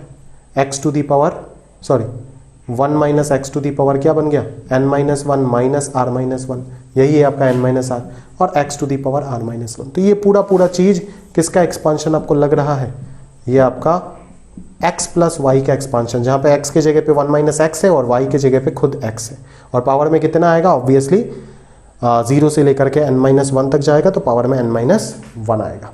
ठीक है, यहां पे जो होता है एक्सपांशन का पावर में वही होता है। ठीक है, ये ऑलरेडी आप जानते हो। अच्छा, y के जगह पे कौन आएगा, x आएगा, तो ये तो x कैंसिल हो गया, 1 टू दी पावर दिस तो 1 ही होगा, तो आंसर आ जाएगा आपका n इंटू एक्स। बात समझ में आया। अब यहाँ पे इसी क्वेश्चन को और कॉम्प्लिकेटेड करने के लिए x का वैल्यू भी दिया जा सकता है, कोई दिक्कत नहीं है, x का वैल्यू भी दिया जा सकता है। बात समझ में आ रहा है ना। मान लो यहाँ पे मैंने लिख दिया 5/6, यहाँ पे लिख दिया 1/6, तो और घबरा जाएगा बच्चा लोग कि सर ऐसे कैसे करेंगे, तो उस जगह पे ये पैटर्न उनको पकड़ना पड़ेगा। अरे यार ये अगर 5/6 है तो इसको तो 1 माइनस 5/6 लिख सकता हूँ ना, 1/6 को। क्लियर है, तो वही थॉट यहाँ पे लगाना था बेसिकली। क्लियर, तो ये क्वेश्चन भी आपको बहुत अच्छे से समझ में आया होगा। अभी तक लगभग आप पूरा सीख गए होंगे, मेरे हिसाब से सीख जाना चाहिए आपको कि डिफरेंशिएशन किस तरीके से बाइनोमियल सीरीज में यूज होता है और जो सिग्मा नोटेशन है वो भी किस प्रकार से यूज होता है। अभी चलते हैं अगले क्वेश्चन में, और यहां से हमारा जर्नी स्टार्ट होगा किसका, इंटीग्रेशन का। यहां से हमारा किसका जर्नी स्टार्ट होगा, इंटीग्रेशन का जर्नी स्टार्ट होगा। ठीक बात है, क्योंकि यहाँ पे जो आपको कॉफिशिएंट्स दिख रहा है वो कॉफिशिएंट्स एग्जैक्टली कैसे हैं, वो कॉफिशिएंट्स 1 से छोटे हैं सारे के सारे कॉफिशिएंट। ठीक है, तो यहाँ से हमारा इंटीग्रेशन का जर्नी जो है वो स्टार्ट होने वाला है। तो चलिए देखते हैं अकॉर्डिंगली कैसे सोचेंगे प्रॉब्लम को। क्लियर है, देखते हैं। चलिए तो पहला क्वेश्चन देखिएगा, नंबर 12। क्या बोला जा रहा है, ध्यान से देखो। C0 plus C1/2 plus dot dot Cn/n+1। C0 C1/2 ना हो के 2C1 अगर होता तो कैसे करना है आप जान चुके हो ऑलरेडी। ठीक है, तो अभी आप प्रॉब्लम देख के समझ पाओगे मेरे हिसाब से कि क्या करना है। डिफरेंशिएशन, इंटीग्रेशन सिग्मा नोटेशन से करना चाहते हो तो भी कर सकते हो, चलो कर देते सिग्मा नोटेशन से पहले। अगर सिग्मा से करना चाहते हो तो कैसे करोगे, जनरल टर्म लिखो, यहाँ पे आ जाएगा CR। ठीक है, नीचे आ जाएगा, यहाँ पे अगर 1 है तो यहाँ पे R+1। ठीक है, और ऊपर कितना आ जाएगा, ऊपर तो 1 ही है ना हर जगह पे, बिल्कुल यही चीज आएगा। बात समझ में आ रहा है। और R का वैल्यू कहाँ से कहाँ तक वेरी करेगा, 0 से लेके n तक वेरी करेगा। ठीक है, तो ये चीज जो है वो आपका क्या है, NCR है ना। तो पहले आप NCR से कहाँ पे चले जाते थे, n-1 CR-1, बट अब की बार आपको कहाँ पे जाना पड़ेगा, NCR से बड़े वाले पे जाना पड़ेगा, ऑपोजिट सोचना पड़ेगा, क्योंकि R+1 अभी कैंसिल कराना है। तो अभी अगर इसको n/r लिख देते हो तो कोई फायदा नहीं होगा ना, तो ऑब्वियसली बड़े वाले पे जाना पड़ेगा। दैट इज हमें ये चीज सोचना पड़ेगा कि n+1 CR+1 का वैल्यू क्या होता है, वो होता है n+1 divided by R+1 into NCR। ठीक है, तो यहां से अपन समझ सकते हैं ना कि अच्छा तब तो 1/R+1 इंटू NCR को मैं क्या लिख सकता हूं, इस चीज को नीचे लेकर के आ जाता हूं, तो ये आ जाएगा 1/n+1 इंटू n+1 CR+1। तो वही चीज अगर अपन यहाँ पे यूज करें तो ये कितना आ जाएगा, R का वैल्यू 0 से n हो जाएगा, है ना। 1/R+1 NCR कितना आ जाएगा दोस्त, 1/n+1 इंटू n+1 CR+1। बात समझ में आ रहा है। तो 1/n+1 तो पूरा कांस्टेंट दिख रहा है, तो इसको बाहर निकाल दो, और यहाँ पे अगर आप सिग्मा लगा दोगे तो आप जानते हो n+1 C कहाँ से स्टार्ट हो रहा है कहानी, n+1 C 1 से, n+1 C 2, चलते चलते कहाँ तक चला जाएगा, n+1 C n तक चला जाएगा। ठीक है, तो अगर n तक चला जाएगा तो यहाँ पे पूरा समेशन बनने के लिए क्या चाहिए था, अगर यहाँ पे n+1 C 0 भी हो जाता तो मैं डायरेक्टली इसका आंसर 2n+1 लिख देता, बट एज n+1 C 0 नहीं है तो उसको प्लस माइनस अगर कर देंगे तो n+1 C 0 सब्ट्रैक्शन में आ जाएगा। तो ये कितना हो जाएगा, 1/n+1 2n+1 -1। बात समझ गए, क्लियर है। तो इस तरीके से सिग्मा नोटेशन के मदद से ये बहुत ही आसानी से सॉल्व हो गया। बात समझ में आ रहा है, क्लियर है दोस्त। चलो, तो ये आप रिवर्स प्रोसेस समझ गए होंगे, है ना। पहले आप छोटे मतलब चीज को रिड्यूस कर रहे थे, अभी आपको इसको बढ़ाना पड़ा। ठीक है, अकॉर्डिंग टू जैसे नीड होगा वैसे ही आपको सोचना पड़ेगा। अच्छा, अभी अगर मैं प्रॉब्लम को दूसरे तरीके से सोचने का प्रयास करूं तो मैं कैसे सोचूंगा, उस चीज को समझना काफी इंपॉर्टेंट है। और वो दूसरा तरीका है आपका binomial expansion 1 + x whole power n। ठीक है, तो 1 + x होल पावर n का अगर मैं एक्सपांशन देखूं तो वो क्या आता है, वो आता है c0 + c1x + c2x² + ... cnx power n। तो आप क्लियरली सोच सकते हो कि सर cn के नीचे अगर n+1 चाहिए तो इसको आप इंटीग्रेट कर दो ना, इसको आप इंटीग्रेट कर दो, खत्म बात। अच्छा सर इंटीग्रेट कर दे बोथ साइड, कर दो। Integrating both sides with respect to कौन, विथ रिस्पेक्ट टू कौन, x के रिस्पेक्ट में कर देते सर इंटीग्रेशन। तो x के रिस्पेक्ट में अगर यहाँ पे इंटीग्रेशन कर देंगे तो ये आ जाएगा 1 + x whole power n dx। x के रिस्पेक्ट में किए तो यहाँ पे dx आया, और इस जगह पे मैं और लिख नहीं रहा हूँ, डायरेक्टली रिजल्ट लिख रहा हूँ। c0 का इंटीग्रेशन आ जाएगा c0x + c1x का आ जाएगा x²/2, x² का आ जाएगा x³/3। ऐसे चलते चलते x पावर n का अगर बात करूँ तो ये आ जाएगा x power n+1 divided by n+1। बात समझ में आएगा, क्लियर है। और इसका अगर मैं बात करूँ तो इसका भी ऑब्वियसली क्या आएगा, 1 + x whole power n+1 divided by n+1 आएगा। अभी अगर इस जगह पे आप x का वैल्यू 1 पुट कर देते हो तो आंसर आ जाएगा ना आपके पास, 2 power n+1 divided by n+1 आ जाएगा। क्लियर है, बात समझ में आया ना। चलो अच्छा, अभी यहाँ पे एक चीज आपको सीखना पड़ेगा, ठीक है। अभी आपको यहाँ से एक चीज सीखना पड़ेगा जो कि बहुत ही इंपॉर्टेंट है। बात समझ में आया, ठीक है। वो क्या है, देखो कि अगर मैं इस तरीके से इनडेफिनेट इंटीग्रेशन कर दूंगा, इसको क्या बोलते हैं, इनडेफिनेट इंटीग्रेशन बोलते, बिना लिमिट का इंटीग्रेशन बोल देते, तब मेरे पास एक कांस्टेंट आ जाएगा। इनडेफिनेट इंटीग्रेशन में हमेशा बाहर एक कांस्टेंट आता है, इधर भी एक कांस्टेंट आ जाएगा, इधर भी एक कांस्टेंट आ जाएगा। यहाँ पे तो हर एक इंडेफिनेट इंटीग्रेशन में एक कांस्टेंट आएगा ना। तो उस कांस्टेंट को अभी कौन मैनिपुलेट करेगा, क्या वो दोनों कांस्टेंट इक्वल होगा भी नहीं, ये तो हमें नहीं पता ना। इसीलिए इन सारे केसेस में हम इनडेफिनेट इंटीग्रेशन को यूज नहीं कर सकते। तो ऑब्वियसली हमें क्या करना पड़ेगा, इंटीग्रेशन विद लिमिट्स पुट करना पड़ेगा, दैट इज डेफिनेट इंटीग्रेशन, ताकि वो कांस्टेंट का किस्सा खत्म हो जाए, वो कांस्टेंट ना आए आपके पास, ठीक है। तो अगर वो कांस्टेंट नहीं लाना चाहते हो, ठीक है, तो ऑब्वियसली यहां पे आप क्या पुट करना चाहोगे, है ना। आप जानते हो कि इंडेफिनेट इंटीग्रेशन में कैसे पुट होता है, अपर लिमिट आता है, लोअर लिमिट आता है। तो आप जानते हो x का वैल्यू 1 आने से ही आपका नीड फुलफिल हो रहा है, तो ऑब्वियसली आप अपर लिमिट को क्या रखोगे, अपर लिमिट को कहां क्या रखोगे, 1 ही रखोगे, क्योंकि आप जानते हो कि x का वैल्यू 1 रखने से काम खत्म हो जाएगा, और अपर लिमिट तो पहले 1 ही पुट होगा ना।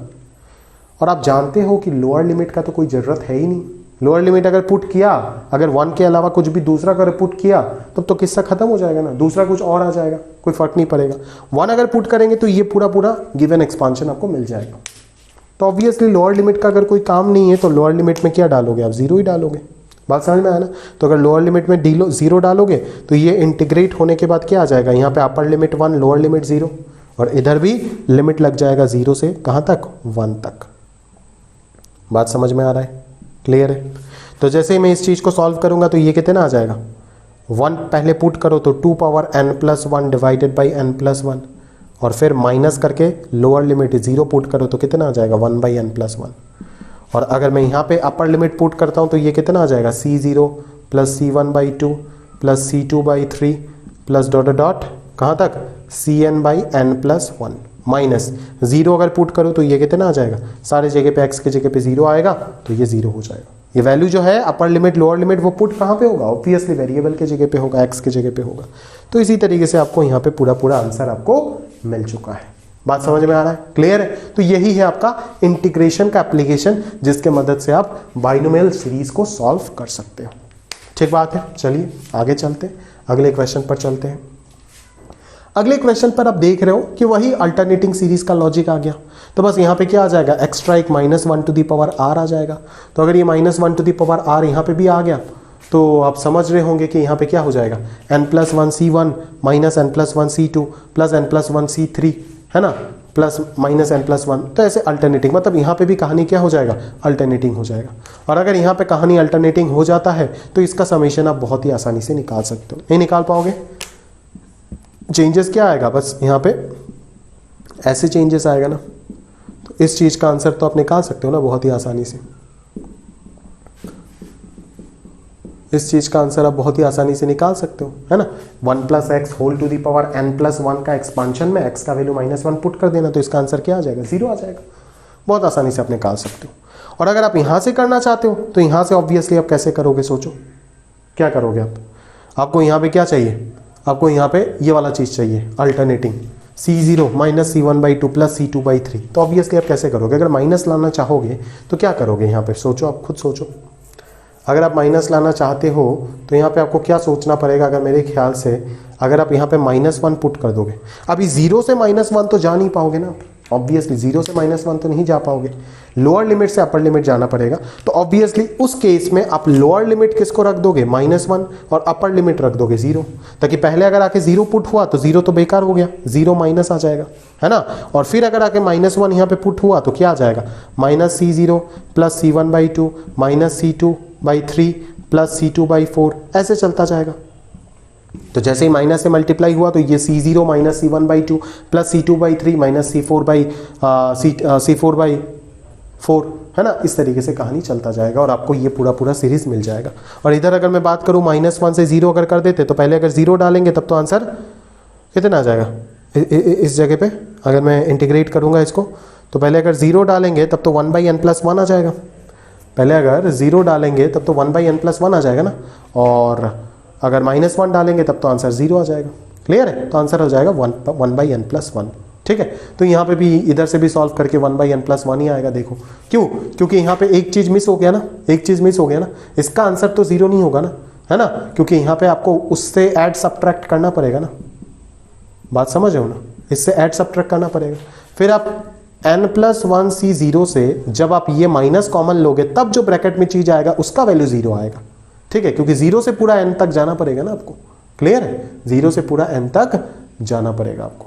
बात समझ में आ रहा है, क्लियर है। बस और किस चीज का दिक्कत है और किस चीज का इंतजार है, बोलिए। अच्छा, यहाँ पे n प्लस 1 होगा, ठीक है, 0 से पूरा n प्लस 1 तक होगा। बात समझ में आया ना, जो पावर में है यहाँ पे जो चीज लिखा गया है ऊपर वही तो आएगा ना, उसी जगह तक आपको पहुंचना पड़ेगा। तो वही n प्लस 1 c0 के वजह से यहाँ पे एक 1 आ जाएगा, तो 1 minus 0 1 divided by n plus 1। इधर से भी आंसर 1/n प्लस 1 आएगा और उधर से भी आंसर 1/n प्लस 1 ही आएगा। क्लियर, समझ आ रहा है। तो सेकंड वाला क्वेश्चन मेरे हिसाब से आपका होमवर्क बनता है डेफिनेटली, और इसको आप कर भी पाओगे बहुत आसानी से। ठीक है, अगले क्वेश्चन में चलते हैं हम लोग, है ना। 14 में चलते हैं। 14 में क्या बोला जा रहा है देखते चलिए। सिग्मा नोटेशन से करे क्या, मेरे को लगता नहीं कि और मुझे सिग्मा नोटेशन करना चाहिए, क्योंकि सफिशिएंट प्रैक्टिस करा दिया यार। अभी आप खुद से आराम से कर सकते हो। मैं इंटीग्रेशन का थोड़ा बहुत प्रैक्टिस करा देता हूँ, सिग्मा नोटेशन से आपसे खुद से आप आराम से कर सकते हो। अगर नहीं कर पाए, कोई क्वेश्चन अगर नहीं हुआ तो बेशक आप कमेंट सेक्शन में कमेंट करके अकॉर्डिंगली पूछ लीजिएगा। ठीक है, बाकी मैं इंटीग्रेशन आपको बता देता हूँ। 14 है। 14 में देखो क्या बोला जा रहा है, c0 plus c2/3 plus c4/5। ठीक है, ऐसे चलता जा रहा है। मतलब आपको बीच वाले टर्म्स कैंसिल कराने हैं, बीच वाले टर्म कैंसिल कराना है, वही उनको चाहिए। तो एक काम करो ना, आप अगर बीच वाले को कैंसिल कराना चाहते हो तो एक काम करो, आप इसका एक्सपांशन लिखो ना, एक्सपांशन लिखो, आराम से आपको दिख जाएगा। इंटीग्रेट करो। अभी बोलोगे कहाँ से कहाँ तक, पहले करो तो फिर दिख जाएगा कहाँ से कहाँ तक। जैसे इंटीग्रेट करोगे तो क्या आ जाएगा, n प्लस 1/n प्लस 1। इधर कितना आएगा, c0x c1x²/2 c2x³/3 cnx⁴n plus 1/n plus 1। किसको गायब कराना है, c1 वाले टर्म को गायब कराना है, c1 वाले टर्म को गायब कराना है इन सबको। तो एक बार मैं क्या करता हूँ, सोचो, एक बार मैं क्या करता हूँ, 1 पुट कर देता हूँ अपर लिमिट, तो ये सारे के सारे प्लस में आ जाएगा। फिर अगर मैं -1 पुट कर देता हूं तो बाकी सब तो माइनस होगा ना, बट ये C1 C3 ये सब तो प्लस में ही रहेगा। तो जब अपर माइनस लोअर होगा तो उस माइनस के वजह से दोनों कैंसिल हो जाएगा, और जो नेगेटिव में आ रहा था वो ट्वाइस हो जाएगा। समझ पा रहे होंगे आप, ठीक है। तो आसानी से ऑब्जर्व हो गया, integrating with respect to x from -1 to +1। तो ये जो इंटीग्रेशन आप किए हो वो कहां से कहां तक किए हो, -1 से +1 तक। तो अपर लिमिट अगर पुट करोगे तो यहां पे कितना आ जाएगा, ये आ जाएगा माइनस, क्योंकि अपर लिमिट पुट करने के बाद माइनस आता है, fundamental theorem of integral calculus. फिर -1 अगर अपन पुट करेंगे तो ये 0 आ जाएगा। बात समझ में आ रहा है। अभी अगर मैं 1 पुट करूंगा तो ये आ जाएगा, ठीक है। अभी देखिए -1 अगर पुट करूंगा तो क्या आएगा, -C0 plus C1/2 -C2/3 plus C3/4, ऐसे ही चलता जाएगा। तो ये जो C1/2 कैंसिल हो जाएगा, C3/4 कैंसिल हो जाएगा। तो इधर क्या आ जाएगा, जो आपको चाहिए उसका डबल आ जाएगा, और जो आपको चाहिए उसका अगर डबल आ जाता है तो उसको 2 से डिवाइड कर दीजिए उधर, तो आंसर रिक्वायर्ड आंसर कितना आ जाएगा, 2n/n+1। समझ में आया ना, बहुत आसानी से आपका हो गया। क्लियर है, बात समझ में आ रहा है, बस खत्म कहानी, ठीक है। तो फिर 14 वाला भी मैंने आपको बता दिया। चलो 15 वाला मैं आपका होमवर्क में दे रहा हूँ। 15 वाला ज़रूर आप खुद से कर सकते हो ना आराम से। C1 C3 C5 चाहिए, ठीक है। तो आप इधर से इसको उठा दीजिए, इधर से इसको उठा दीजिए, ठीक है ना। फिर दोनों को आप सब्ट्रैक्ट कर दीजिए, आराम से आ जाएगा आपके पास, ठीक है ना। इससे इसको सब्ट्रैक्ट कर दीजिए, आराम से रिजल्ट आ जाएगा, कोई दिक्कत ही नहीं है, ये सब आराम से हो जाएगा, है ना, आराम से आप कर पाओगे। 15-16 पे थोड़ा सा सोच लेते हैं। चलिए 15-16 कॉफिशिएंट और थोड़ा गंदा कर दिया, देखते हैं किस प्रकार से गंदगी लाया गया है। चलो इसको भी सिग्मा नोटेशन से कर देंगे, ठीक है, इसको भी सिग्मा नोटेशन से कर देंगे और इंटीग्रेशन से भी कर देंगे, क्या दिक्कत है, दोनों से बता देंगे, है ना भाई, कोई दिक्कत है ही नहीं, सही बात है ना। चलो हाँ, आपको बोला जा रहा है वीडियो सब कुछ ठीक ठाक चल रहा है ना, देख लेते हो तो। हाँ चल रहा है। आपको यहाँ पे बोला जा रहा है 3C0 plus 3² C1/2, 3C0 plus 3² C1/2 plus 3³ C2/3 plus dot 3n+1 Cn divided by n+1। बात समझ आ रहा है, क्लियर है। चलो सिग्मा नोटेशन लिखिएगा, क्या आता है, r का वैल्यू यहाँ पे CR आ जाएगा, तो ऑब्वियसली r का वैल्यू 0 से n तक डालेंगे। यहाँ पे क्या लिख देंगे, r+1, यहाँ पे क्या लिख देंगे, 3r, वही तो आ रहा है ना, बिल्कुल। तो इस चीज को अगर अपन सबसे पहले लिखना चाहते हैं NCR को, तो NCR को क्या लिख सकते हैं, NCR डिवाइडेड बाई r+1 को क्या लिख सकते हैं, n+1 CR+1 divided by n+1, पहले बता चुके। तो 1/n+1 बाहर आ जाएगा, और ये हो जाएगा आपका n+1 CR+1 और यहाँ पे 3r। बात समझ गए होंगे आप, क्लियर है। चलो तो अगर मैं यहाँ पे सोचना स्टार्ट करूँ तो आप बोलोगे कि सर यहाँ पे तो एक 3 लगा दो ना, नीचे एक 3 लगा दो, और ऊपर क्या कर दो सर, ऊपर आप 3r+1 कर दो, तो ये एक्सपांशन बन जाएगा ना सर, बनेगा नहीं बनेगा, बिल्कुल बनेगा, और क्वेश्चन भी सॉल्व हो जाएगा। ये किसका एक्सपांशन आ जाएगा, 1 + 3 होल पावर n+1 का एक्सपांशन। जनरल टर्म लिख के देखो यही आएगा, है ना, जनरल टर्म लिख के देखो यही आएगा। अच्छा नहीं मिस्टेक हो गया, जनरल टर्म तो ये नहीं आएगा, n+1 CR आ जाएगा, बिल्कुल बिल्कुल। तो अपन यहाँ पे क्या करते हैं, चलो मल्टीप्लाई वगैरह ना करके एक काम करते हैं, इसको ब्रेक करके देख लेते क्या आ रहा है। 0 डालेंगे तो क्या आएगा, n+1 C1 plus 3n+1 C2 plus 3² n+1 C3 plus 3³ n+1 C4 and so on चलता गया। बात समझ में आ रहा है, क्लियर है। चलो तो यहाँ से दोस्त अगर मैं बातचीत करूँ तो मैं क्या बोलूँगा, मैं बोल सकता हूँ ना n+1c1 n+1c2 n+1c3, ये कितना आएगा यहाँ से 3 है, 3 स्क्वायर है, इसको अपन कैसे निपटाएंगे यही समझना बाकी था बस। पहले ऑलरेडी हम इस तरीके के इक्वेशन कर चुके हैं, 3 स्क्वायर 3 पावर n तक चला गया, समझ में आ रहा है मेरी बात, ठीक है। ये ऑलरेडी आप एक आध बार तो कर चुके हो, बात समझ हो ना, वही चीज़ आपको सोचना है दोस्त, ठीक है। तो यहाँ से अगर मैं सोचने का प्रयास करूँ तो आप समझ सकते हो, खुद से आप कर पाओगे ये क्वेश्चन मेरे ख्याल से, है ना, कि आप क्या कर लोगे, ये वही चीज़ होगा जो अपन ने पहले लिख रखे थे, वही चीज़ हो जाएगा ना, बस r+1 का ज़रूरत है। तो सोच लीजिए r+1 कहाँ से आएगा, क्या आएगा, कैसे नहीं आएगा, ठीक है। तो n+1c0 तो एक चाहिए, n+1c0 को इंट्रोड्यूस कीजिए सबसे पहले, n+1c0 तो चाहिए, ठीक है ना, n+1c0 तो चाहिए।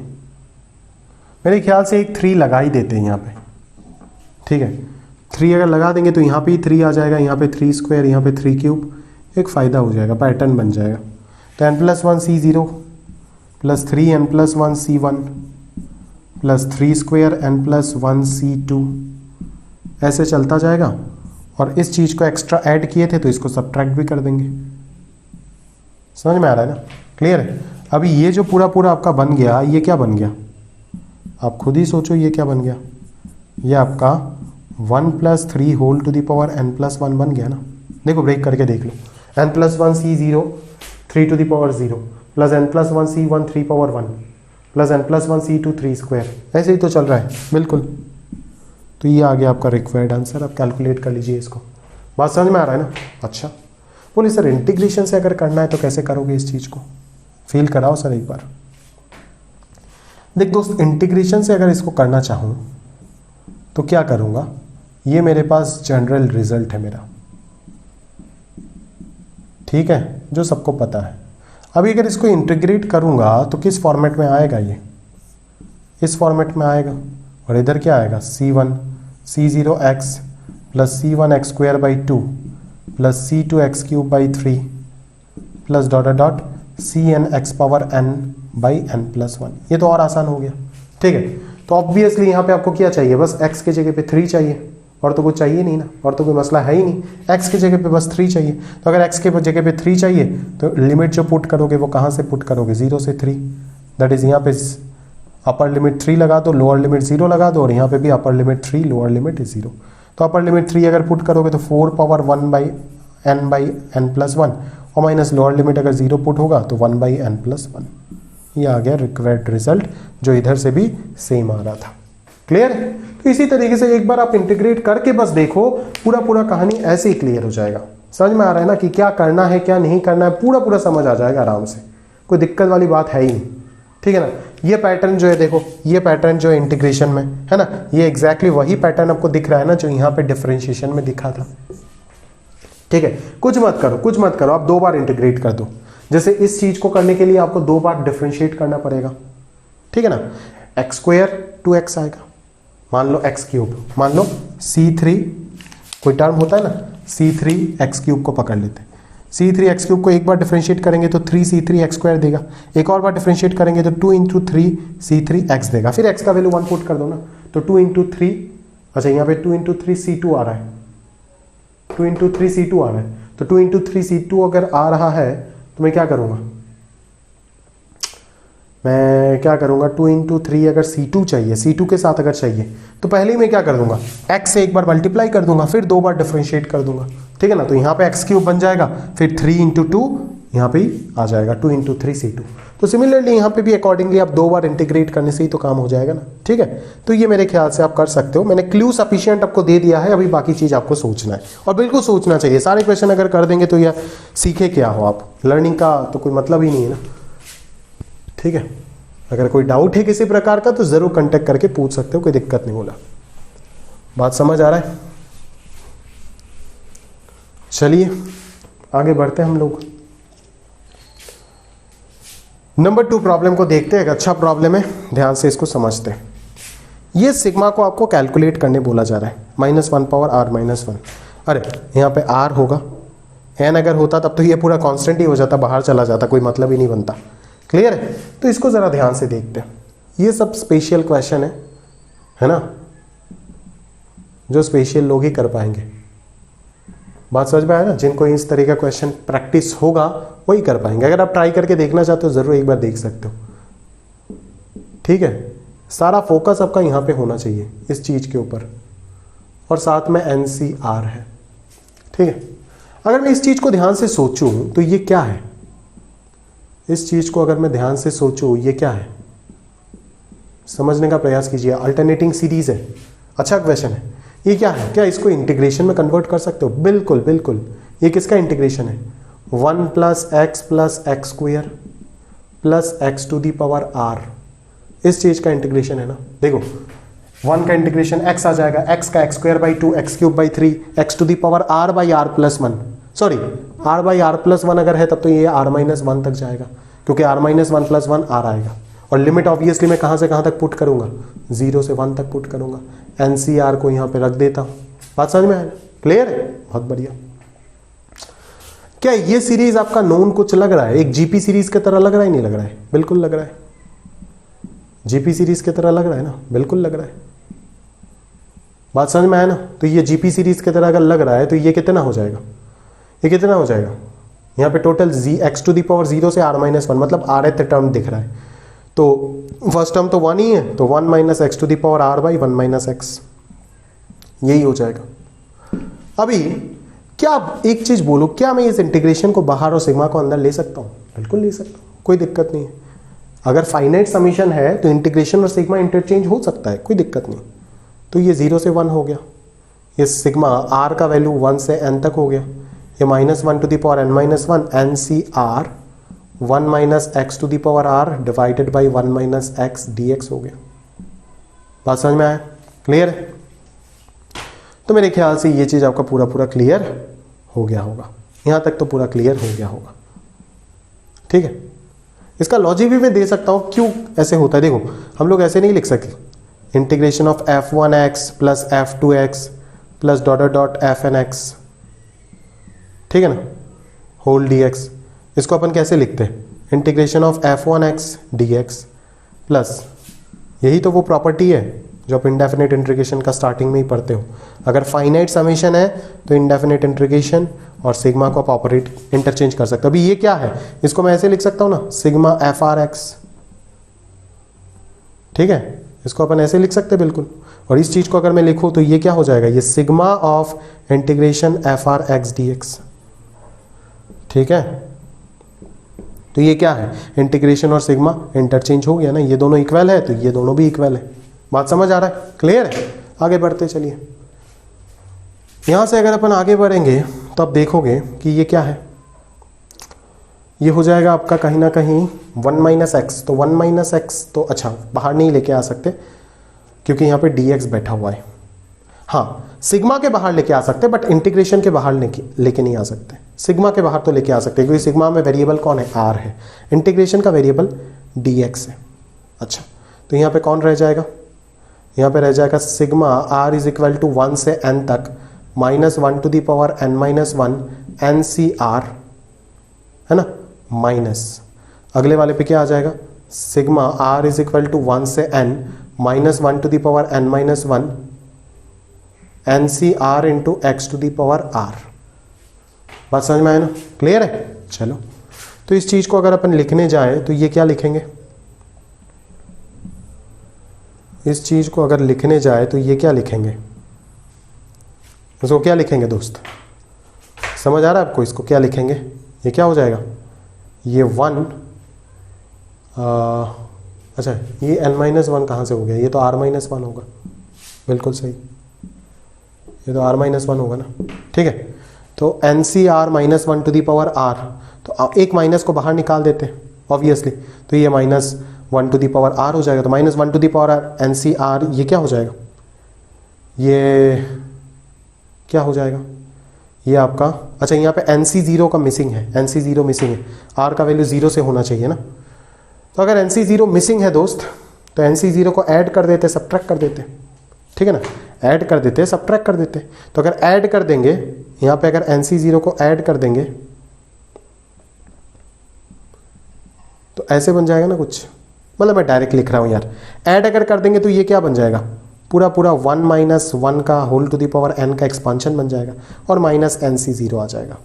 समझ ही रहे हो आप, ठीक है। इसको अगर आप एक्सपांड करोगे तो ये कितना देगा आपको, ये कितना देगा, NC0 है ना, वो इसके साथ कैंसिल हो जाएगा, फिर माइनस NC1 है ना, यहाँ पे मिलेगा, फिर प्लस NC2, ठीक है, फिर माइनस NC3, ऐसे ही तो मिलता जाएगा।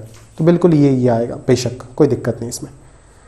अगर मैं यहाँ पे बात करूँ कहानी, तो यहाँ से भी -1 निकाल देते और इसको प्लस कर देते, तो ये प्लस हो गया, ठीक है ना। तो ये कितना आ जाएगा, ये हो जाएगा आपका 1 - x whole to the power n का एक्सपांशन। अच्छा, अगेन वही लफड़ा हो जाएगा कि NC0 का कमी है यहाँ पे, ठीक है, तो वो कमी दूर करने के लिए माइनस NC0 कर देते, ऐड कर देते NC0 को और सब्ट्रैक्ट भी कर देते अकॉर्डिंगली। बात समझ में आया ना। चलो, तो ये पूरा पूरा हो गया dx, बात समझ में आया। तो ये कितना हो गया, ये तो 0 हो गया, माइनस हाँ यहाँ पे एक ब्रैकेट आएगा, तो ये -1 है, -1 और -1 मिलके +1 हो जाएगा, ठीक है ना, और यहाँ पे -1 है, ठीक है। अच्छा, ये 1 फालतू में यहाँ पे एक थर्ड ब्रैकेट मैंने लगा दिया, ये थर्ड ब्रैकेट का गड़बड़ ही हो गया। अगर मैं बात करूँ सेकंड ब्रैकेट यूज़ करता हूँ, यहाँ पे सेकंड ब्रैकेट आएगा, ठीक है, और यहाँ पे भी एक और सेकंड ब्रैकेट आएगा। ये लो, आप समझ गए होंगे अभी, क्लियर है। तो ये तो -1 -1 +1 हो जाएगा, और यहाँ पे भी एक -1 आएगा, तो +1 -1 कैंसिल, तो बचेगा क्या, 1 - x होल पावर n। तो ये अल्टीमेटली क्या आ जाएगा, 1 - x होल पावर n, और नीचे 1 - x, तो 1 - x whole power n - 1 dx आ जाएगा। तो अभी अगर इसको मैं इंटीग्रेट कर दूँ तो ये कितना आ जाएगा, 1 - x whole power, net power का +1 आएगा, और नीचे भी नेट पावर के साथ +1 आएगा, और अपर लिमिट 1, लोअर लिमिट 0, और यहाँ पे ax + b, x का कॉफिशिएंट नेगेटिव है तो नीचे एक माइनस आएगा, आप जानते हो, ठीक है। अभी अगर मैं 1 पुट कर देता हूँ तब तो ये 0 हो जाएगा, और अगर 0 पुट कर देता हूँ तो ये कितना आ जाएगा, 1 टू द पावर n तो 1 ही होगा, -1/n आएगा, तो माइनस माइनस मिल करके कितना हो गया, +1/n is the final answer, ठीक है। तो ये एक बहुत ही टफ प्रॉब्लम है। अगर जे एडवांस में एकदम बाइनोमियल से टफ प्रॉब्लम डालने का प्रयास किया जाए तो इस तरीके का प्रॉब्लम डाला जा सकता है, ठीक है। तो वाकई एक बहुत ही टफ प्रॉब्लम है, ठीक है। तो इस तरह का प्रॉब्लम का प्रैक्टिस बिल्कुल आपको होना चाहिए, इसीलिए मैंने सब कुछ पढ़ाने के बाद एंड में एक आध दो अच्छे क्वेश्चन भी पिक कर लिए। बात समझ आ रहा है। तो इस तरह का क्वेश्चन आप जरूर कीजिएगा, इनका प्रैक्टिस आपको होना चाहिए, पता होना चाहिए कैसे करेंगे। यहाँ पे मल्टीपल कंसेप्ट आपको इन्वॉल्व हुआ है ना, और बहुत सारी चीजें आप अकॉर्डिंगली सीखे। और जब जब मेरा ये पर्सनल फीलिंग है कि जब जब अल्टरनेटिंग सीरीज है कि इसी क्वेश्चन में भी अल्टरनेटिंग सीरीज अगर डाला जाए ना तो बच्चा लोग स्ट्रगल करता है, तो उसी चीज को आपको और अच्छे से प्रैक्टिस करके कंफर्म करना चाहिए। क्लियर है, समझ आ रहा है। तो मेरे ख्याल से आप समझ गए होंगे ये कहानी पूरा। आगे बढ़ते हैं अपन, अगले चीज पर सोचते हैं, आगे बढ़ते हैं, अगले चीज पे सोचते हैं अकॉर्डिंगली। आप नोट कर लीजिए इसको प्रॉपरली, पूरा अच्छे से सॉल्व करके बोला, बाकायदा नोट बना के रखिएगा, ठीक है। चलो लास्ट क्वेश्चन देखते हैं, नंबर 3। देखो नंबर 3 क्या बोला जा रहा है। नंबर 3 भी इस तरीके का एक अच्छा क्वेश्चन ही है। समेशन मान लेते, क्या दिया गया, प्रूफ करने बोला गया। सिग्मा आर का वैल्यू कहां से है, 0 से n तक है, NCR sine RX trigonometry involve करा दिया गया, और cos of n - r into x, ठीक है। बात समझ में आया ना, ठीक है ना। तो अभी आपको क्या लग रहा है कि सर अगर यहाँ पे भी n - r और r यहाँ पे आ जाता तो क्यों ना अपन दोनों को ऐड कर पाते, sign A cos B cos A sine B. बिल्कुल बिल्कुल सही सोच रहे हो आप। n को अगर मैं n - r से रिप्लेस कर देता हूँ, अगर आप इसको ब्रेक करके देखना चाहते हो ना दोस्त, तो ब्रेक करके देख सकते हो, NC0 साइन 0 इंटू वही कॉस nx आएगा। तो बट ये जो साइन कॉस का प्रोडक्ट में जो सीरीज बनेगा, इसको आप एक्सपांड करके तो कर नहीं पाओगे किसी प्रकार से, ठीक है ना। ये लिमिटेशंस आपको दिख जाएगा। तो तरीका एक ही हो सकता है कि n को n - r से रिप्लेस करके देखते हैं सर क्या कोई पैटर्न बन रहा है क्या। तो ये NC n - r है, टेंशन नहीं है, ये तो NCR के इक्वल ही होगा, और ये आ जाएगा sine of n - r into x, और अगला वाला आ जाएगा कॉस ऑफ n के जगह पे n के जगह पे अगर मैं n माइनस आर, अगर सॉरी r के जगह पे n माइनस आर रखा ना, तो r की जगह पे अगर n माइनस आर रखता हूं तो ये rx आ जाएगा। अभी अगर इन दोनों को अपन ऐड कर देते ट्वाइस एच आ जाएगा, है ना। और सिग्मा क्या है, sigma of this plus sigma of this, तो सिग्मा एक सिग्मा में कन्वर्ट हो जाएगा। तो NCR NC n minus r तो सेम है, वो तो एनसीआर ही आ जाएगा, ठीक है। और इन दोनों का समेशन जो है वो बहुत ही आसानी से आप समझ सकते हो, ठीक है, क्लियर है। इन दोनों का समेशन को अपन बहुत ही आसानी से समझ भी सकते हैं और सॉल्व भी कर सकते हैं। ये क्या पैटर्न आपको दिख रहा है, sign A cos B plus cos A sine B, ठीक है ना। तो sign A cos B plus cos A sine B का अगर मैं बात करूं तो ये कितना आ जाएगा दोस्त, ये sine of a plus b के इक्वल आ जाएगा, बराबर, क्लियर है। तो ये r x plus n minus r into x, ये कितना आ जाएगा, आर का वैल्यू 0 से n, N C R sine N X आ जाएगा। अब ये साइन एन एक्स तो इसके ऊपर डिपेंड ही नहीं कर रहा है ना, आर के ऊपर डिपेंड ही नहीं कर रहा है, तो ये पूरा पूरा कांस्टेंट हो जाएगा, ये बाहर चला जाएगा, तो ये साइन एन एक्स आ गया, ठीक है। और सिग्मा एन सी आर 0 से n तक, तो ये 2 टू दी पावर n होगा, आप जानते ही हो। तो s का वैल्यू जो है वो डिवाइड कर दो 2 से, तो 2 power n minus 1 into sine N x हो गया, और वही आपको प्रूफ करने बोला गया था, क्लियर। तो इस तरीके का थॉट भी क्लियर होना चाहिए। बट ये जो सब्सटीट्यूशन करके ऐड करने सब्ट्रैक्ट करने वाला चीज है वो ज्यादातर हम ट्रिग्नोमेट्री में ही करते हैं, और इसीलिए ट्रिग्नोमेट्री का भी एक आध पैटर्न आपको बिल्कुल मैंने फ्लेवर दे दिया। बात समझ में आ रहा है ना, ट्रिगो का भी एक आध प्रॉपर फ्लेवर देना जरूरी था, और वो मैंने बिल्कुल आपको दे दिया, ठीक है, क्लियर है। तो जितने भी पैटर्न आपको अच्छे से सिखाया गया है ना, बहुत अच्छे से आप सीखो। टाइप 2 हमारा पूरा पूरा कंप्लीट हो चुका है, ठीक बात है, क्लियर है ना। यहाँ पे आपको differentiation, integration, sigma notation, trigonometry भी अंत में आ गया, इंटीग्रेशन का भी एक बहुत अच्छा क्वेश्चन आ गया। ये सारे वैरायटी जितने भी लेक्चर में मैं करा सकता था मैक्सिमम सब कुछ मैंने कवर करने का पूरा पूरा कोशिश किया। जो मैंने होमवर्क में डाला था वो जरूर आप अच्छे से कर लीजिएगा, और अगर कोई प्रॉब्लम है तो जरूर आप कमेंट में अकॉर्डिंगली पूछ सकते हो, ठीक है। तो अभी हम चलेंगे टाइप 3 में, और अभी लगभग 1.5 घंटा के आसपास हो गया, और मैं 15-20 मिनट ज़रूर पढ़ाऊंगा आज के लेक्चर में, और टाइप 3 भी एक बड़ा पार्ट है लगभग, ठीक है। तो अगले लेक्चर में हमारा टाइप 3 पूरा अच्छे से कवर होगा, टाइप 3 और डबल सिग्मा जो मल्टीपल सिग्मा वाला टॉपिक है, और अगले लेक्चर में मैं कोशिश करूंगा ये सम ऑफ बाइनोमियल सीरीज पूरा खत्म करने का।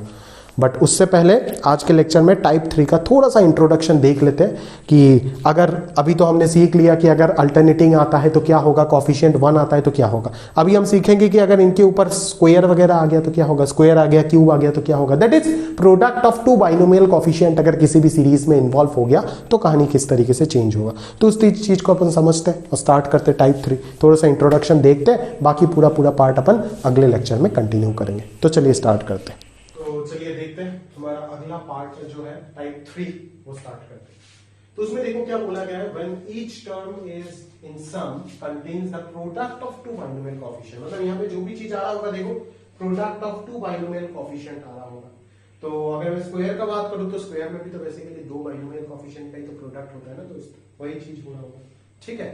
तो यहाँ पे मैं इस टाइप का बेसिकली 2-3 कैटेगरी मिलेगा आपको। पहले कैटेगरी में आपको दिख रहा होगा when difference of lower suffixes of binomial coefficient are same, अच्छा चीज सेम होगा। डिफरेंस अगर दोनों का सेम हो जाता है, जैसे r और 0 का डिफरेंस r, 1 और r+1 का डिफरेंस r, 2 और r+2 का डिफरेंस भी r, ऐसे अगर डिफरेंस अगर सेम हो जाता है तो क्या कहानी होगा, ठीक है।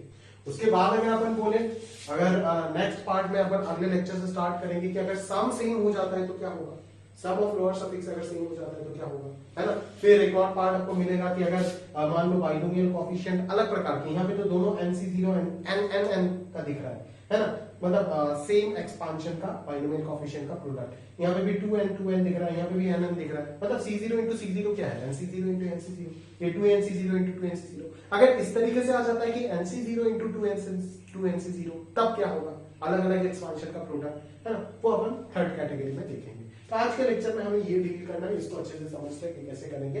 जब भी प्रोडक्ट आएगा बाइनोमियल कोएफिशिएंट का, ऑब्वियसली बाइनोमियल कोएफिशिएंट सेम जगह से बिलोंग कर रहा होगा, सेम एक्सपांशन से बिलोंग कर रहा होगा, और उनका डिफरेंस जो होगा कंसेक्यूटिव का वो सेम होगा, ठीक है। तो चलिए उस केस में आपको क्या बोला जाता है, 2 प्रकार का चीजें आता है, बस मेथड्स मैंने लिख के रखा कि जब सीरीज में सारे के सारे पॉजिटिव टर्म होगा, और एक दूसरा है अल्टरनेटिंग सीरीज जहां पे पॉजिटिव नेगेटिव सारे आ रहे होंगे। तो अगर पॉजिटिव सिर्फ आता है तो क्या करो, 1 + x का एक्सपांशन लिखो, 1 और x को इंटरचेंज करके उसको पलट दो, मल्टीप्लाई कर दो, कोएफिशिएंट इक्वेट कर दो, काम हो जाएगा, कैसे करेंगे देखेंगे। दूसरा एक और रास्ता है कि आप 1 और x को इंटरचेंज ना करके x को 1/x से रिप्लेस कर दो, एक और सीरीज निकाल दो, 1 और 3 को मल्टीप्लाई करो, कोएफिशिएंट इक्वेट करो, हो जाएगा। ठीक है, तो यहाँ पे कोई कैलकुलस या सीक्वेंशियल सीरीज या फिर ऐसा कोई थॉट कॉम्प्लेक्स नंबर यूज नहीं हो रहा, पर यहाँ प्योर बाइनोमियल का कांसेप्ट यूज होगा। सिमिलरली अगर मैं अल्टरनेटिव का बात करूं तो 1 प्लस एक्स की जगह पे हम लोग 1 माइनस एक्स लेंगे, और 1 माइनस एक्स के साथ x प्लस 1 अगर ले लेते हो तो इन दोनों का अगर प्रोडक्ट कर देते हो तो कोएफिशिएंट इक्वेट करो तो भी हो जाएगा।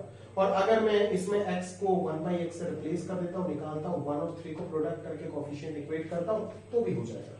बात समझ में आ रहा है? क्लियर है? चलो, तो सेकंड वाला थोड़ा सा ऑड है, जनरली कोई यूज नहीं करता है, पहले वाले से हो जाता है प्रॉब्लम, तो अपन पहले वाले से देखने वाले सारे जगह थ्रू आउट टाइप 3 यही कंसेप्ट चलेगा। इसको आप समझ के रखिए, जब भी product of two binomial coefficient आएगा, अभी उसमें अलग अलग प्रकार प्रोडक्ट ऑफ बाइनोमियल कोएफिशिएंट आएगा तो थॉट यही रहेगा थॉट। अभी सफिक्स अगर डिफरेंस सेम हो गया, समेशन सेम हो गया, या फिर अगर दो अलग अलग एक्सपांशन के बाइनोमियल कोएफिशिएंट का प्रोडक्ट आया, वो अलग बात है, अकॉर्डिंगली हम डील करना सीख जाएंगे, उसके लिए अब चिंता मत करो, बट जो सिखाया जा रहा है उसको फोकस करो। चलिए एक आध क्वेश्चन लेते हैं तो ध्यान से और चीजों को समझ पाएंगे। ठीक है, चलो हम पहला क्वेश्चन लेते हैं, मान लीजिए C0 CR plus C1 CR plus 1 plus dot dot इस तरीके से चल रहा है, कहां तक? Cn minus R into Cn तक। तो आप क्वेश्चन को देख के समझ जाओगे, अरे सर ये तो टाइप 3 वाला चीज है ना, कि यहाँ पे तो बाइनोमियल कोएफिशिएंट का प्रोडक्ट इन्वॉल्व हो रहा है। अगर यहाँ पे बाइनोमियल कोएफिशिएंट का प्रोडक्ट इन्वॉल्व हो रहा है और उसमें भी कौन सा कैटेगरी दिख रहा है? पहला ही category, that is difference same दिख रहा है, तो अपन क्या करेंगे सर? पहले 1 plus x whole power n लिखेंगे, फिर 1 और x को इंटरचेंज करके लिख देंगे, फिर प्रोडक्ट कर देंगे। तो 1 plus x whole power n का एक्सपांशन अगर लिखो तो क्या आ जाएगा? C0 plus C1x plus C2x square plus dot dot, अगर CR लिखना चाहते हो तो लिखो CR x to the power r plus dot dot Cn x to the power n, इसी तरीके से चलेगा। फिर अगर x और 1 को इंटरचेंज करके लिख दो तो क्या आ जाएगा? x plus 1 whole to the power n, यहाँ पे C0 x to the power n आ जाएगा, फिर C1 x to the power n minus 1 आ जाएगा, C2 x to the power n minus 2 आ जाएगा, ऐसे कहानी चलता जाएगा। और उसके बाद आपको क्या मिलेगा? CR x to the power n minus r मिलेगा। ऑब्वियसली यही होगा ना, CR x to the power n minus r, plus continue होता जाएगा और अंत में जाके मिलेगा Cn x to the power 0। पसंद है? ठीक है, n से पावर डिक्रीज होते तो 0 हो गया। क्लियर है? अभी अगर मैं इन दोनों को प्रोडक्ट कर देता हूं, अगर इन दोनों को मैं मल्टीप्लाई कर देता हूं, यहाँ क्या कर देता हूं भाई? मल्टीप्लाई कर देता हूं अगर इन दोनों को, तो ये क्या हो जाएगा? देखो, ठीक, इधर तो 1 plus x whole power twice आ जाएगा, ठीक है, पर इधर क्या आएगा? इधर बहुत सारी चीज आ जाएगा, बहुत सारी चीज। सबसे पहले तो ये वाला चीज इन सब के साथ मल्टीप्लाई होगा, फिर ये वाला चीज इन सब के साथ मल्टीप्लाई होगा, फिर ये वाला चीज इन सब के साथ मल्टीप्लाई होगा, ऐसे बहुत सारे टर्म आएगा, बहुत सारे टर्म आएगा। बट हमारा मतलब का जो चीज है वो कौन है? वो कौन है? देखो ना, C0 CR चाहिए, तो C0 CR, CR कहां पे है? यहाँ पे x to the power r नहीं दिख रहा है मेरे को कहीं पे, r आएगा आगे जाकर के कहीं ना कहीं पे तो C x to the power r आएगा, और वो कब आएगा? x to the power r अगर यहाँ पे आ गया तो यहाँ पे आ जाएगा n माइनस r, ऑब्वियसली यहाँ पे क्या आ जाएगा? n माइनस r आ जाएगा। बट अपने को तो उससे मतलब नहीं है ना, अपने को किससे मतलब है? हमें C0 CR चाहिए, CR तो पावर में n माइनस r, ऐसे लेंगे, C0 CR चाहिए, तो ये वाला टर्म अपन पकड़ लिए। फिर अपने को क्या चाहिए? C1 CR प्लस 1, मतलब इसके अगला वाला, ऐसे करते करते Cn माइनस r, इससे जस्ट पहले वाला क्या आएगा? कहीं ना कहीं पे होगा ना n माइनस r, उसके साथ कौन प्रोडक्ट होगा? Cn, ठीक है। तो इन सारे जगह पे देखो C0 जब इस टर्म के साथ प्रोडक्ट होगा तो x का पावर कितना रहेगा? n माइनस r रहेगा ना। फिर x पावर 1, यहाँ पे x पावर अगला वाला क्या आएगा? CR plus 1 x power n minus r minus 1, r की जगह पे r प्लस 1 आएगा तो r माइनस 1 हो जाएगा। जब x इसके साथ प्रोडक्ट होगा तो भी x power n minus r ही आएगा, है ना। फिर अंत में एकदम जैसे Cn माइनस r वाला जब C0 के साथ प्रोडक्ट होगा तब भी x power n minus r होगा, ठीक है। तो फायदे का चीज हमें क्या मिल गया कि यहाँ पे जितने भी टर्म्स लिखे गए हैं उन सभी के जो x का पावर है वो सेम होगा, तो वो कॉमन चला जाएगा, और बाकी बहुत सारे टर्म आएगा जिससे हमें मतलब नहीं। समझ में आ रहा है ना। तो अभी अगर मेरे को इस चीज का वैल्यू चाहिए तो मैं क्या बोलूंगा कि भाई इस एक्सपांशन में उधर इस चीज का वैल्यू जो होगा वही तो हो जाएगा। मतलब मैं डायरेक्टली ये बोल सकता हूं ना कि इस एक्सपांशन में x to the power n minus r का जो कोफिशिएंट होगा वही हो जाएगा इसका वैल्यू। बहुत आसानी से आप समझ सकते हो। तो वही थॉट से आप पूरा पूरा प्रॉब्लम को निपटा सकते हो। दैट इज इसका जो वैल्यू हो जाएगा वो क्या हो जाएगा, इसका वैल्यू हो जाएगा आपका coefficient of x to the power n minus r in 1 plus x whole to the power 2n, जो कि कितना हो जाएगा 2nc n माइनस आर। बात समझ में आया ना, 2nc n माइनस आर। काम खत्म हो गया। क्लियर? फैक्टोरियल नोटेशन से लिखना चाहते हो लिखो, वो आपका मर्जी है। क्लियर है दोस्त? समझ में आया ना? तो इसी तरीके से अकॉर्डिंगली हम प्रॉब्लम को सॉल्व कर रहे होंगे। ठीक है, इस ऑब्जर्वेशन को ये प्रैक्टिस के साथ साथ डेवलप हो जाएगा, उसके लिए चिंता मत करो। अगर दूसरे अप्रोच से करना चाहते हो कर सकते हो यार, 1 प्लस 1 बाई एक्स। अगर आप ये ना लिख करके चलो इसको आप पहले नोट कर लो, फिर मैं इरेज करके, जगह नहीं होगा इरेज करके मैं आपको बताता हूँ। ठीक है, इसको नोट कर लीजिएगा, है ना। चलो अभी अगर मैं 2 वाले को यूज ना करके 3 वाले को यूज करना चाहता हूँ, दैट इज मैं क्या करना चाहता हूँ, x को 1 बाई एक्स से रिप्लेस कर देना चाहता हूँ। ठीक है, तो ये क्या आ जाएगा, ऐसे आ जाएगा। तो यहाँ पे x के जगह पे 1 बाई एक्स आ जाएगा, आएगा ना, बराबर आएगा। यहाँ पे क्या आ जाएगा, CR 1 by x to the power r, CN 1 by x to the power n, ये मान लो 3। तो अभी अगर मैं 1 और 3 को प्रोडक्ट कर देता हूं तो यहां से क्या आ जाएगा, तो ये आ जाएगा आपका 1 plus x whole to the power twice n divided by x to the power n। और यहाँ पे भी बहुत सारी चीज आएगा, बट हमारा मतलब का क्या है, हमारा मतलब का है C0 CR plus C1 CR plus 1, ऐसे कहानी चलता जाएगा CN माइनस R CN के बीच में।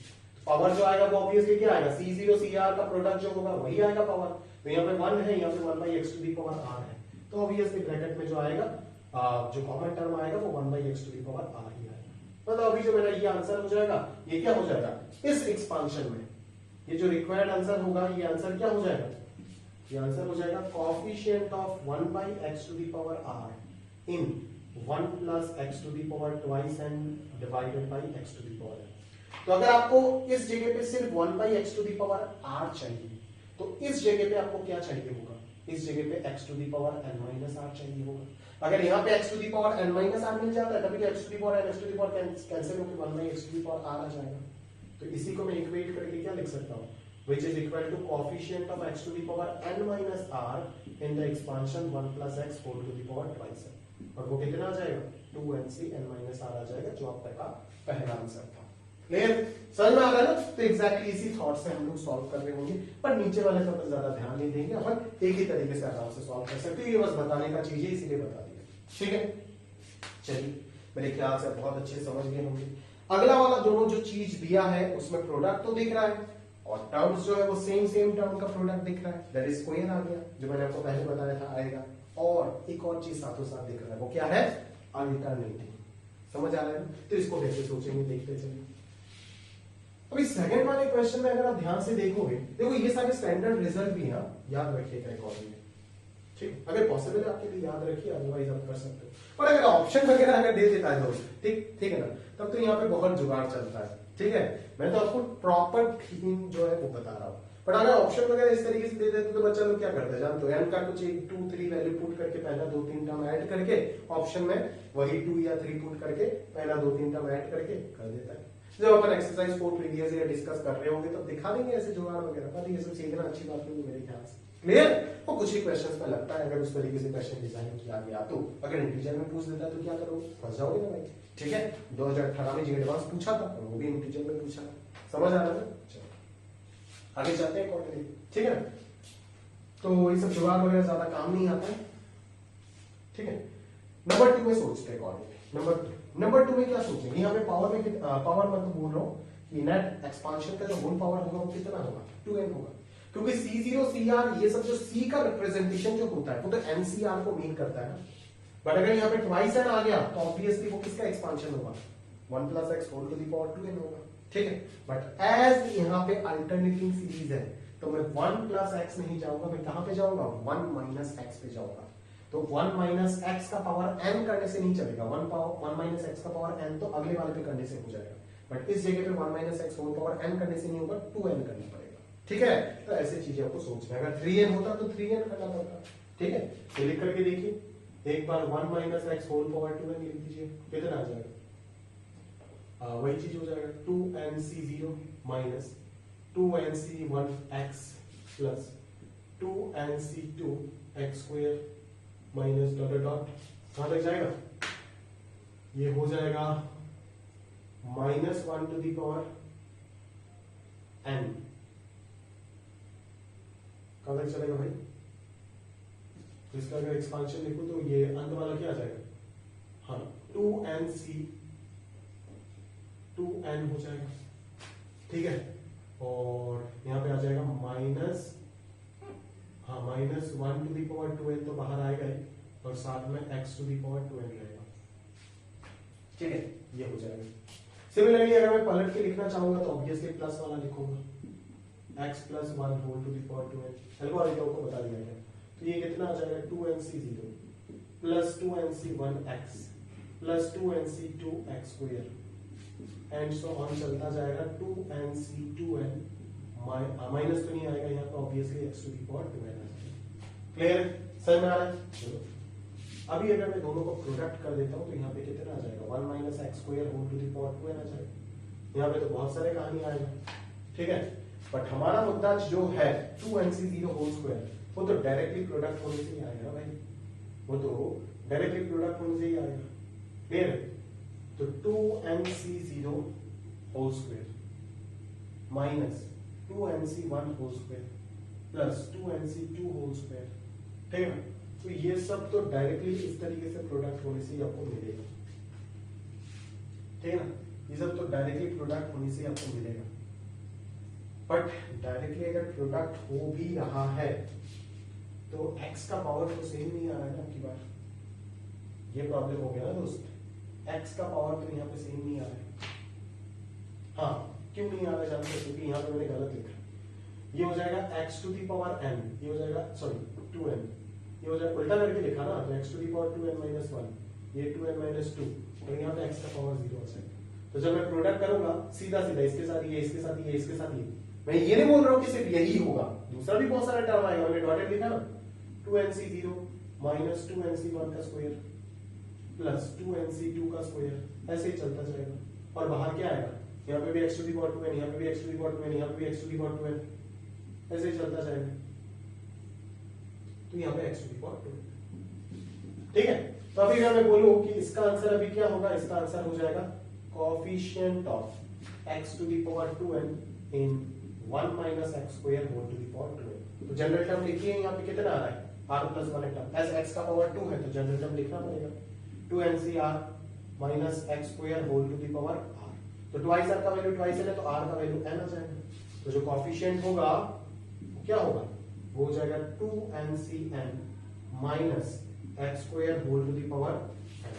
दैट इज आंसर कितना आ जाएगा कोएफिशिएंट? ये तो x to the power 2n आ गया ना, तो कोएफिशिएंट आ जाएगा 2ncn minus 1 to the power n। This will be your final answer. और यही यहाँ पे दिया गया है। बात समझ आ रहा है? क्लियर है? तो मेरे ख्याल से पूरा पूरा कहानी आप समझ गए, तो नंबर 3 डेफिनेटली आपका होमवर्क बनता है। ठीक है, बस एक जगह पे नंबर 3 में प्रॉब्लम हो सकता है। नंबर 3 आप समझ रहे होंगे, 2n का चक्कर नहीं है, n है, तो ऑब्वियसली डायरेक्टली ये लिखो, दोनों का प्रोडक्ट करो, कोएफिशिएंट इक्वेट करो, हो जाएगा। बट ये जो 0 है उसका चक्कर क्या है? आंसर आपके पास देखोगे आप यही मिलेगा, -1 to the power n/2 nc n/2 यही मिलेगा। बट ये आंसर तभी करेक्ट है जब n का वैल्यू क्या है? इवन है। n का वैल्यू क्या है? इवन है। क्यों जानते हो? क्योंकि n अगर इवन है तभी तो ये होल नंबर बनेगा ना। n अगर इवन है तभी तो ये होल नंबर बनेगा दोस्त। अगर n ऑड हो जाता है तब तो ये फ्रैक्शन में आ जाएगा, और अगर ये फ्रैक्शन में आ जाता है तो उसका कोई सिग्निफिकेंस बनता ही नहीं है। 3c 3/2 का कोई सिग्निफिकेंस है क्या? ऐसा कोई नंबर ऑफ सिलेक्शन पॉसिबल है? ऐसा कोई सिलेक्शन होता है कि 3 में से 3/2 चीज सिलेक्ट की आपने? ये तो पॉसिबल ही नहीं है ना। तो इसका आंसर ऑब्वियसली हम क्या लिखेंगे? एज ये नंबर ऑफ सिलेक्शन को मीन कर रहा है तो इसका आंसर अपन क्या लिखेंगे? It does not exist. और सिमिलरली अगर आप सोच सकते हो, अकॉर्डिंगली सोचना चाहते हो तो ऐसे सोच सकते हो n/2 फैक्टोरियल n/2 फैक्टोरियल। अब अगर फ्रैक्शन का फैक्टोरियल n को बहुत बड़ा फ्रैक्शन करते तो ये टेंडिंग टू 0 होगा। बट अदरवाइज आप ऐसे फिजिकली ऐसे समझो इसको कि NC(n/2) का कोई मीन नहीं बनता, इसलिए उसको अपन 0 लिखेंगे। ठीक है ना, नंबर ऑफ वेज जीरोस। मान लो 3 में से 3/2 चीज, 3 में से 1.5 चीजें सेलेक्ट करने का नंबर ऑफ वेज 0, इसीलिए 3C 3/2 को अपन 0 लिख रहे हैं। यही सोच के रखो आप, फॉर्मूले से मत जाओ इसको, यही सोच के रखो कि n अगर ऑड होता है तो इसीलिए आंसर 0 बोल के दिया, क्योंकि 3C 3/2 NCR मीन क्या करता है, n में से 8 चीज सिलेक्ट करने का नंबर ऑफ वेज। एज यहाँ पे नंबर ऑफ वेज कुछ होगा ही नहीं, इसीलिए 0 लिख दिया। बात समझ आ रहा है ना, क्लियर? तो इस पॉइंट को बस याद रखिएगा। चलिए, मेरे ख्याल से सफिशिएंट चीजें मैंने आपको बता रखा है अच्छे से, है ना। अगले लेक्चर में अपन बात करेंगे और अच्छे से चीजों को समझेंगे, ध्यान से बातचीत करेंगे, और फिर देखते हैं क्या हमारा टाइप 3 का जो अगला पार्ट है, जब समेशन सफिक्स का समेशन सीम हो जाएगा, फिर अलग अलग एक्सपांशन का बाइनोमियल कोएफिशिएंट जब प्रोडक्ट में आएगा तब क्या करेंगे देखेंगे अकॉर्डिंगली। और उसके बाद अगले लेक्चर में डबल सिग्मा भी पढ़ा के अगले लेक्चर में ये टॉपिक खत्म कर दूंगा। क्लियर? तो मैं उम्मीद करूंगा कि आज मैंने जितना भी आपको पढ़ाया है बहुत अच्छे से आप चीजों को समझे होंगे, है ना। जो भी डाउट है आप अकॉर्डिंगली कमेंट में या फिर क्लास में पूछ सकते हो अकॉर्डिंगली, ठीक है। और बढ़िया से अपना नोट्स बनाइए, जो भी होमवर्क दिया गया प्रॉपर्ली कर लीजिएगा, और कुछ बोलने का नहीं है, पढ़ते रहिएगा प्रॉपर्ली। अलविदा, आज के लिए यहीं तक समाप्त करते हैं।